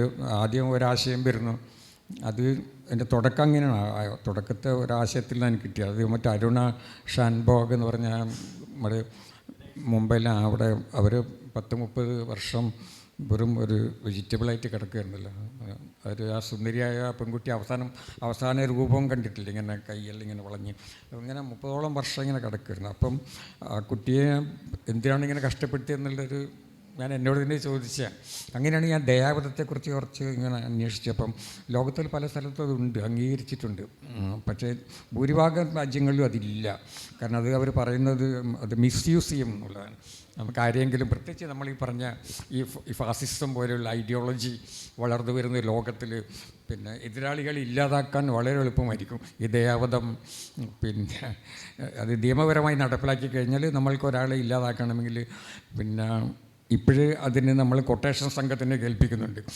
അതുപോലെ ആയിപ്പോകുമെന്നുള്ളൊരു ഭയം ആളുകൾക്കുണ്ടായിരുന്നു. പക്ഷേ ഞാൻ ഇന്നും ദയാവധം വേണം എന്നുള്ള അഭിപ്രായക്കാരനാണ്. ഇത് എന്തിനാണ് പിന്നെ ഇങ്ങനെ ഈ ചില രോഗികൾ, ക്യാൻസർ രോഗികൾ, ഇവർക്കാണല്ലോ, അല്ലെങ്കിൽ അവർക്ക് പിന്നെ ഒരു പ്രതീക്ഷയില്ല, പിന്നെ ശാരീരികമായിട്ടും മാനസികമായിട്ടും അവരെ പീഡിപ്പിക്കുന്ന, കഷ്ടപ്പെടുത്താം. പക്ഷെ അത് ഡിബേറ്റ് ചെയ്യേണ്ട നമ്മൾ ചർച്ച ചെയ്യേണ്ട ഒരു വിഷയമാണ്. പക്ഷേ എന്നോട് ചോദിച്ചാൽ ഞാൻ പറയും അത് നല്ലതാണെന്നുള്ളതാണ്. പക്ഷേ അതിന് ഒരുപാട് മുൻകരുതലെടുക്കണം. ഇപ്പം നമ്മൾ പറഞ്ഞതുപോലെ അതിനെ ദുരുപയോഗം ചെയ്യുന്ന ഒരു സാഹചര്യം ഉണ്ടാകരുത്. നല്ല കാര്യങ്ങളൊക്കെ ആര് നടപ്പാക്കുന്നു എന്നുള്ളതാണ് പ്രശ്നം. ഒരു ക്രൂരനായിട്ടുള്ള ഭരണാധികാരി, ഇപ്പോൾ നമ്മുടെ എന്താണ് പൗരത്വ നമ്മുടെ പുതിയ ഇതുണ്ടല്ലോ, ഈ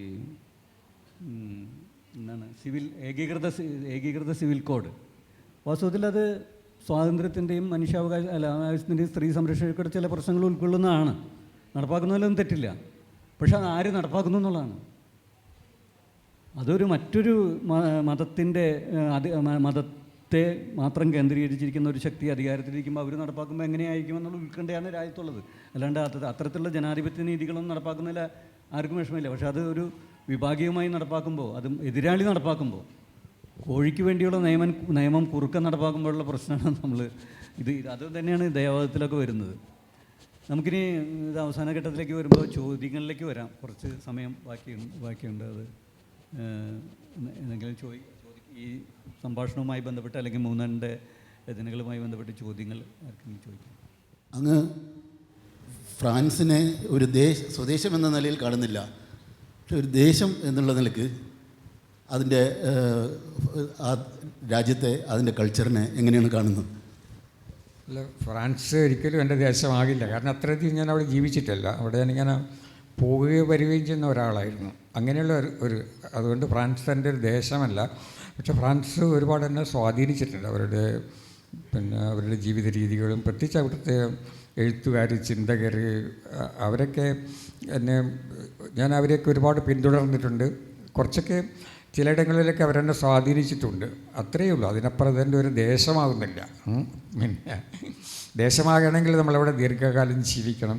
പക്ഷേ ഒരു കാര്യമുണ്ട്, എനിക്ക് ഏറ്റവും മാനസികമായിട്ട് അടുപ്പമുള്ള ഒരു വിദേശ രാജ്യം ഫ്രാൻസാണ്. അതിന് ഞാനൊരു 10-12 തവണ അവിടെ പോയിട്ടുണ്ട്. പല കാര്യങ്ങൾക്ക്, ഓഫീസ് കാര്യത്തിനും മറ്റേ സാഹിത്യോത്സവത്തിൽ പങ്കെടുക്കാനൊക്കെ ഇങ്ങനെയൊക്കെ പോയിട്ടുണ്ട്. അപ്പം ആ രാജ്യത്തെ എനിക്ക് നന്നായിട്ട് അറിയാം. ആ അറിവാണ് ഞാനിപ്പോൾ എഴുതുമ്പോഴൊക്കെ ഉപയോഗിക്കുന്നുണ്ട്. ആ അറിവുകൾ ഇപ്പം എംബസി കാലം എന്നുള്ള പങ്ക്തിയിലൊക്കെ അവിടെ പോയി കണ്ട കാര്യങ്ങളും അറിഞ്ഞ കാര്യങ്ങളൊക്കെ എഴുതുന്നുണ്ട്. പക്ഷെ അതെൻ്റെ ഒരു ദേശമല്ല. വേണമെങ്കിൽ നമുക്കൊരു അര ദേശം എന്നെങ്ങാനും പറയാം. എനിക്ക് 2.5 ദേശമുണ്ടെന്ന് പറയാം കേട്ടോ. മയ്യഴിയും ഡൽഹിയും പിന്നെ ഫ്രാൻസ് അര ദേശം അല്ലെങ്കിൽ 1/4 ദേശം, 2.25 ദേശം എന്ന് പറയും. നൃത്തം അതിങ്ങനെയാണെന്ന് വെച്ചാൽ അന്ന് നമ്മൾ ഇത് ഇൻ്റർനെറ്റൊന്നും വളർന്നിട്ടില്ലാത്ത ഒരു കാലത്ത് പിന്നെ ഞങ്ങൾക്ക് ഓഫീസിൽ ഇൻ്റർനെറ്റ് വന്നു. അതായത് ഈ ഹോട്ട് മെയിൽ അത് എവിടെയും വന്നിരുന്നില്ലെന്ന്, പുറത്തൊന്നും ഇല്ലത്. പക്ഷേ ഞങ്ങൾക്ക് അവിടെ തന്നെ എംബസിയിൽ തന്നെ ഒരു സെർവറൊക്കെ ഉണ്ട്. ആ സെർവറൊക്കെ ഉപയോഗിച്ചിട്ട് നമുക്ക് ഹോട്ട് മെയിൽ. അപ്പം എനിക്കും അങ്ങനെ ഒരു ഹോട്ട് മെയിൽ ID കിട്ടിയത്. അപ്പോൾ എനിക്കിങ്ങനെ അപൂർവമായിട്ടേ വരുന്നില്ല. കാരണം ആർക്കാണോ അന്ന് ഹോട്ട് മെയിൽ ഇല്ല, അത് പിന്നെ അതുകൊണ്ട്. പക്ഷേ ഒരു ദിവസം അങ്ങനെ ഇരിക്കുമ്പോൾ ഒരു മെയിൽ വന്നു. അപ്പോൾ ഞാനിങ്ങനെ നോക്കുമ്പോൾ പിന്നെ അയാളുടെ പേര് മാത്രമായിരുന്നു. അത് അയാളുടെ മേൽവിലാസമില്ല, അയാളുടെ നാട് ഏതാണെന്ന് അറിയില്ല, എവിടെ നിന്ന് അയച്ചതെന്ന് അറിയില്ല, ഒന്നും അറിയില്ല. ഒരു മെയിൽ ID ഒരു പേരുണ്ട്. അങ്ങനെ അപ്പം ഞാൻ വിചാരിച്ചു, നമ്മളൊക്കെ കത്തയക്കുമ്പോൾ നമ്മൾ മേൽവിലാസം ഉണ്ടല്ലോ, മേൽവിലാസം ഒരുപാട് കാര്യങ്ങൾ വിളിച്ചു പറയുന്നുണ്ട്, നമ്മുടെ നാട് എല്ലാം ഉണ്ടല്ലോ ഇതിൽ. അപ്പം ഇതൊന്നുമില്ല. അപ്പോഴാണ് എനിക്ക് അത്ഭുതം തോന്നി, നമ്മളിങ്ങനെ ഇതിലേക്ക് ചുരുങ്ങുകയാണോ എന്നുള്ളത്. അതിൽ നിന്നാണ് അത് വരുന്നത് തുടക്കം. പിന്നീട് മറ്റ് അനുഭവങ്ങളൊക്കെ നൃത്തം എന്നുള്ളത് അതും എനിക്ക് കുറേ അനുഭവങ്ങളുണ്ട്. ഞങ്ങളുടെ ഫ്രാൻസിൽ നിന്ന് കുറേ അവിടുത്തെ നർത്തകർ അവർക്ക് നമ്മളെ കേരളത്തിൽ വരികയും അവർ ചൂഷണം നടത്തിയിട്ടുണ്ട് കേട്ടോ. നമ്മൾ ഈ കളരിപ്പറ്റി അറിയുന്ന ആൺപിള്ളേരുണ്ടല്ലോ നമ്മുടെ നാട്ടിൽ, അവരൊക്കെ ഇവർ ചില ഓഫറൊക്കെ കൊടുത്ത് അവിടെ കൊണ്ടുപോയിട്ട് പിന്നെ ഉപയോഗിച്ചിട്ടുണ്ട്. ഇങ്ങനെ അതൊക്കെ അങ്ങനെയുള്ള പല കാര്യം. അതൊരു ബോഡി പിന്നെ ഇതാണ്, ബോഡി മനുഷ്യ ശരീരത്തെ പിന്നെ ദുരുപയോഗം ചെയ്യുന്ന ഒരു രീതി അത് അവിടെ വന്നു. അത് കൂടുതൽ നമുക്ക് എല്ലാവർക്കും പിന്നെ വെളുത്ത നിറമല്ല ഇഷ്ടം, പക്ഷേ അവർക്ക് കറുക്കാനാണ് ഇഷ്ടം പലർക്കും. അല്ലെങ്കിൽ നമ്മുടെ നിറം ബ്രൗണാകാൻ, കറുപ്പല്ല ബ്രൗണാകാൻ ഇഷ്ടം. അപ്പം അത് നമുക്ക് വിഷ്വലായിട്ട് ഒരു 10-15 ഫ്രഞ്ചുകാർ ഇങ്ങനെ നൃത്തം ചെയ്യുമ്പോൾ അതിന് നടുവിൽ ഒരു കറുപ്പ് മയമുള്ള ഒരു നർത്തകരുണ്ടെങ്കിൽ അത് ആകെ വിഷ്വലി അതാകെ മാറ്റും. അപ്പം അങ്ങനെയുള്ള കുറേ കാര്യങ്ങൾ അനുഭവങ്ങൾ എനിക്കുണ്ടായി. അതിൽ നിന്നൊക്കെയാണ് നോവൽ വളർന്നു വരുന്നത്. സാറിൻ്റെ എംബസി കാലം വായിച്ചുകൊണ്ടിരിക്കുകയാണ്. അത് വായിക്കുമ്പോൾ ഒരു ആത്മകഥ പോലെയും അതുപോലത്തെ നോവൽ പോലെയും തോന്നാറുണ്ട്. രണ്ടും ഒരു വായനക്കാർക്ക് തോന്നുന്നുണ്ട്. അത് പുതിയ സാഹിത്യ ശാഖയാണ്. അല്ല, ഞാനത് പിന്നെ സ്വന്തം ആത്മകഥ എഴുതാൻ ആ റിപ്പോർട്ട് പോലെയായി പോകും. സാധാരണ നമ്മൾ റിപ്പോർട്ട് ചെയ്യുന്ന പോലെയായി പോകും. അതെനിക്ക് അത്ര ഇഷ്ടമല്ല അങ്ങനെ എഴുതാൻ. കുറേ നമ്മുടെ ജീവിതത്തിലെ സംഭവങ്ങളൊക്കെ അടുക്കി വെച്ച് ഇങ്ങനെ പറഞ്ഞു പോകുന്ന ഒരു ആർക്കോ വേണ്ടി ഒരു റിപ്പോർട്ട് തയ്യാറാക്കണം. ആ രീതിയിൽ നിന്ന് മാറിയിട്ട് എങ്ങനെ എഴുതാൻ പറ്റുമെന്ന് ഞാനിങ്ങനെ ആലോചിച്ചു. എന്നോട് 3 വർഷമായിട്ട് അവർ പറയുന്നത് ഇത് എഴുതാൻ വേണ്ടിയിട്ട്. പിന്നെ പക്ഷെ അതിങ്ങനെ എഴുതണം എന്നുള്ളതിൻ്റെ പിന്നീടാണ് എനിക്ക് ഈ ഒരു ആഖ്യാന രീതി പിന്നെ കിട്ടിയത്. പക്ഷെ അത് മറ്റാരും അത് എഴുതിയിട്ടില്ല, മാതൃകയുണ്ടെങ്കിൽ നമുക്കത് പരിശോധിക്കാം അതെങ്ങനെയാണെന്നുള്ളത്. മാതൃകയില്ലാത്തൊരു രീതിയാണത്. അതിൽ പക്ഷേ എല്ലാം സത്യമാണ് അതിൽ പറയുന്നത്. ഒരു ഫിക്ഷനായിട്ട് അവതരിപ്പിക്കുന്നത് സത്യമാണ്. പിന്നെ അതിൽ രാഷ്ട്രീയമുണ്ട്, ചരിത്രമുണ്ട്, കലയുണ്ട്, പലതുണ്ട് ഇങ്ങനെ. പക്ഷേ ഫിക്ഷനായിട്ട് തോന്നുമെങ്കിലും അതെല്ലാം തന്നെ യാഥാർത്ഥ്യങ്ങളാണ് അതിൽ പറയുന്ന എല്ലാ കാര്യങ്ങളും. പക്ഷേ എനിക്കെപ്പോഴും പുതിയൊരു രീതിയിൽ എഴുതാനാണ് ആഗ്രഹം. എത്രമാത്രം ഇങ്ങനെ പുതിയ രീതിയിൽ എഴുതണം, അതിനുള്ളൊരു ശ്രമം എല്ലാ കാലത്തും നടത്തിയിട്ടുണ്ട്. ഇതും അങ്ങനെയുള്ള ആ ശ്രമത്തിൻ്റെ ഒരു തുടർച്ചയാണ്. ഞാനൊന്ന് ചോദിച്ചോട്ടെ, ഡൽഹിയിൽ കുറേ കാലം ജോലി ചെയ്യുകയും താമസിക്കുകയും ചെയ്തതിൻ്റെ പശ്ചാത്തലത്തിൽ അന്ന് ഡൽഹിയിലിരുന്നുകൊണ്ട് ഡൽഹിയെ നേരിട്ട് കാണുകയും എഴുതുകയും ധാരാളം ഉണ്ടായിട്ടുണ്ട്. ഇന്ന് അവിടുന്ന് വിട്ട് ഒരുപക്ഷെ അവിടുന്നൊരു രക്ഷപ്പെടലാണ് ഉണ്ടായിട്ടുള്ളത് നമുക്കൊക്കെ എന്ന് ഞാനടക്കം എന്ന് വിചാരിക്കുന്നു. ഇവിടെ എത്തിയപ്പോൾ ഇപ്പം ആ ഡൽഹിയെക്കുറിച്ചുള്ള ഓർമ്മകൾ ഡൽഹിയെക്കുറിച്ച് എഴുതുമ്പോൾ ഒരുപക്ഷെ ഡൽഹിയിലിരുന്ന് ഡൽഹിയെ നേരിട്ട് കാണുന്നതിനെക്കാട്ടിലും സുഖമുണ്ടോ ഇവിടെ ഇരുന്ന് നമുക്ക് ഡൽഹിയിലെ INA മാർക്കറ്റും സരോജിനി നഗറും അങ്ങനെയുള്ള ചെറിയ മുനീർക്ക പോലെയുള്ള ഗ്രാമപ്രദേശങ്ങൾ പോലെയുള്ള കാര്യങ്ങളെക്കുറിച്ച് വർണ്ണിക്കാനൊക്കെ ഇവിടെ നിന്ന് കുറച്ച് കൂടുതൽ അതിനൊരു സുഖം കിട്ടുന്നുണ്ടോ? മാത്രമല്ല ഇപ്പോൾ നമുക്ക് ഡൽഹി ഒരു ഭയമാണോ എന്നും കൂടി ആലോചിക്കുന്നു. അന്നൊക്കെ നമുക്ക് അവിടെ ഡൽഹി ചെല്ലുമ്പോൾ നമ്മുടെയും കൂടിയാണ് ഡൽഹി എന്നൊരു തോന്നൽ. ഇന്നിപ്പോൾ ഓരോ സ്ഥലത്ത് നമുക്ക് കാലുകുത്തുമ്പോഴും എന്തോ നമുക്കൊരു ഭീതി. പാർലമെൻറ്റ് മന്ദിരത്തിൻ്റെ അടുത്ത് കഴിഞ്ഞാലും രാജ്പഥിലായാലും ഇത് ആരോ കീഴടക്കി എന്നൊരു തോന്നൽ ഇപ്പോൾ തോന്നുന്നുണ്ടോ? ഇപ്പോൾ അങ്ങോട്ട് വീണ്ടും ചെല്ലാനൊരു ഭയം മനസ്സിൽ വരുന്നുണ്ടോ? അല്ല, ഡൽഹിയെ പറ്റി പറയുമ്പോഴേ എനിക്ക് എപ്പോഴും ഒരു ഇങ്ങനെ ഒരു സമ്മിശ്രമായിട്ടുള്ള ഒരു വികാരമാണ്. ഡൽഹി വെറുക്കാനൊന്നും എനിക്ക് സാധിക്കില്ല. ഇപ്പോഴും ഡൽഹി മാറിപ്പോയി, നമ്മൾ നേരത്തെ പറഞ്ഞ പോലെ ഒരുപാട് വയലൻസ് ഉണ്ടായി. പക്ഷെ അപ്പോഴും ഞാൻ ഡൽഹിയെ സ്നേഹിക്കുന്നുണ്ട്. പിന്നെ എഴുത്ത്, പിന്നെ അതേ ഡൽഹി ആയാലും മയ്യഴി ആയാലും എഴുതുവാനുള്ള ഒരു ഉൾപ്ലേയറാണ്. ഞാൻ നേരത്തെ പറഞ്ഞതുപോലെ ഒരു ഉള്ളിൽ നിന്നൊരു നിലവിളി ഉണ്ടാകുമ്പോൾ നമ്മൾ എവിടെ ഇരിക്കുന്നു എന്നുള്ള അപ്രസക്തമാണ്. എവിടെ ഇരുന്ന് നമുക്ക് എഴുതാൻ കഴിയും കേട്ടോ. എഴുതുക എന്നുള്ളത് ഒരു ഫിസിക്കലായിട്ടുള്ള ഒന്നാണ്. മറ്റേത് നോവലിപ്പം മനസ്സിൽ പൂർണ്ണമായിട്ട് രൂപപ്പെട്ട് കഴിഞ്ഞാലും പിന്നെ അതിനെ പുറത്തു കൊണ്ടുവരിക എന്നുള്ള ആ ഒരു പ്രക്രിയയാണ്. ആ ഒരു പ്രോസസ്സ് എനിക്ക് എവിടെ വേണമെങ്കിലും ചെയ്യാൻ പറ്റും. എവിടെ ഇരുന്നു കൊണ്ട്, പിന്നെ കള്ളി ഷാപ്പിൽ ഇരുന്നുകൊണ്ട് പറ്റില്ല. അങ്ങനെ എഴുതുന്നവരുണ്ടായിരുന്നു ഇവിടെ, അല്ലെങ്കിൽ പിന്നെ ചാരക്കടലിലേക്ക് ഇരുന്ന് എഴുതുന്നു, അതെനിക്ക് പറ്റില്ല. പക്ഷേ വേറെ എവിടെ ഇരുന്നുകൊണ്ടും എഴുതാൻ കഴിയും. പക്ഷെ മറ്റൊരു കാര്യം, നമ്മൾ എന്നെ അത്ഭുതപ്പെടുത്തുന്ന ഒരു കാര്യം, എൻ്റെ എല്ലാ പ്രകൃതികളും ഞാൻ ഡൽഹിയിൽ വെച്ചാണ് എഴുതിയത്. മയ്യഴിപ്പുഴ തീരങ്ങളടക്കം ആദ്യം എല്ലാ പ്രധാനപ്പെട്ട കൃതികളും. പക്ഷേ ഡൽഹിയെ പറ്റി ഞാൻ എഴുതുന്നത് ഇവിടെ മയ്യഴിയിൽ വന്നിട്ടാണ്. ഡൽഹി ഗാഥകൾ ഉണ്ടായിരുന്നത് എങ്ങനെയാണ്. അപ്പോൾ എഴുത്ത് എങ്ങനെ എവിടെ ഇരുന്ന് എഴുതുക എന്നുള്ളത് എനിക്കൊന്ന് അപ്രസക്തമാണ്. നമ്മുടെ ഉള്ളിൽ കിടന്ന് ഈ പറയുന്ന പോലെയുള്ള ഒരു വീർപ്പുമുട്ടൽ, നോവലുകൾ ഉള്ളിൽ കിടന്ന് കലഹം നടത്തുമ്പോൾ, കലാപകാരികളാകുമ്പോഴുണ്ടല്ലോ, അപ്പോഴും നമ്മൾ എവിടെയായാലും അവിടെ കിടന്ന് നമ്മൾ എഴുതും. അത് അങ്ങനെ ഒരു അനുഭവമാണ് എനിക്കുള്ളത്. പക്ഷേ അല്പം എഴുതാനുള്ള ഒരു സ്പേസ് ഉണ്ടാകണം, അത്രയേ ഉള്ളൂ. എഴുത്തുകാരുടെ സ്വദേശം എന്ന വിഷയത്തിലുള്ള ചിന്തകൾ നമ്മോട് പങ്കുവെച്ച എം മുകുന്ദൻ സാറിനോടും അശോകൻ ചെരുവൽ സാറിനോടും ഹൃദയം നിറഞ്ഞ നന്ദി രേഖപ്പെടുത്തുന്നു. ഈ ചർച്ചയിൽ ഉത്സാഹത്തോടെ പങ്കെടുത്ത എല്ലാ ശ്രോതാക്കൾക്കും നന്ദി അറിയിക്കുന്നു. താങ്ക്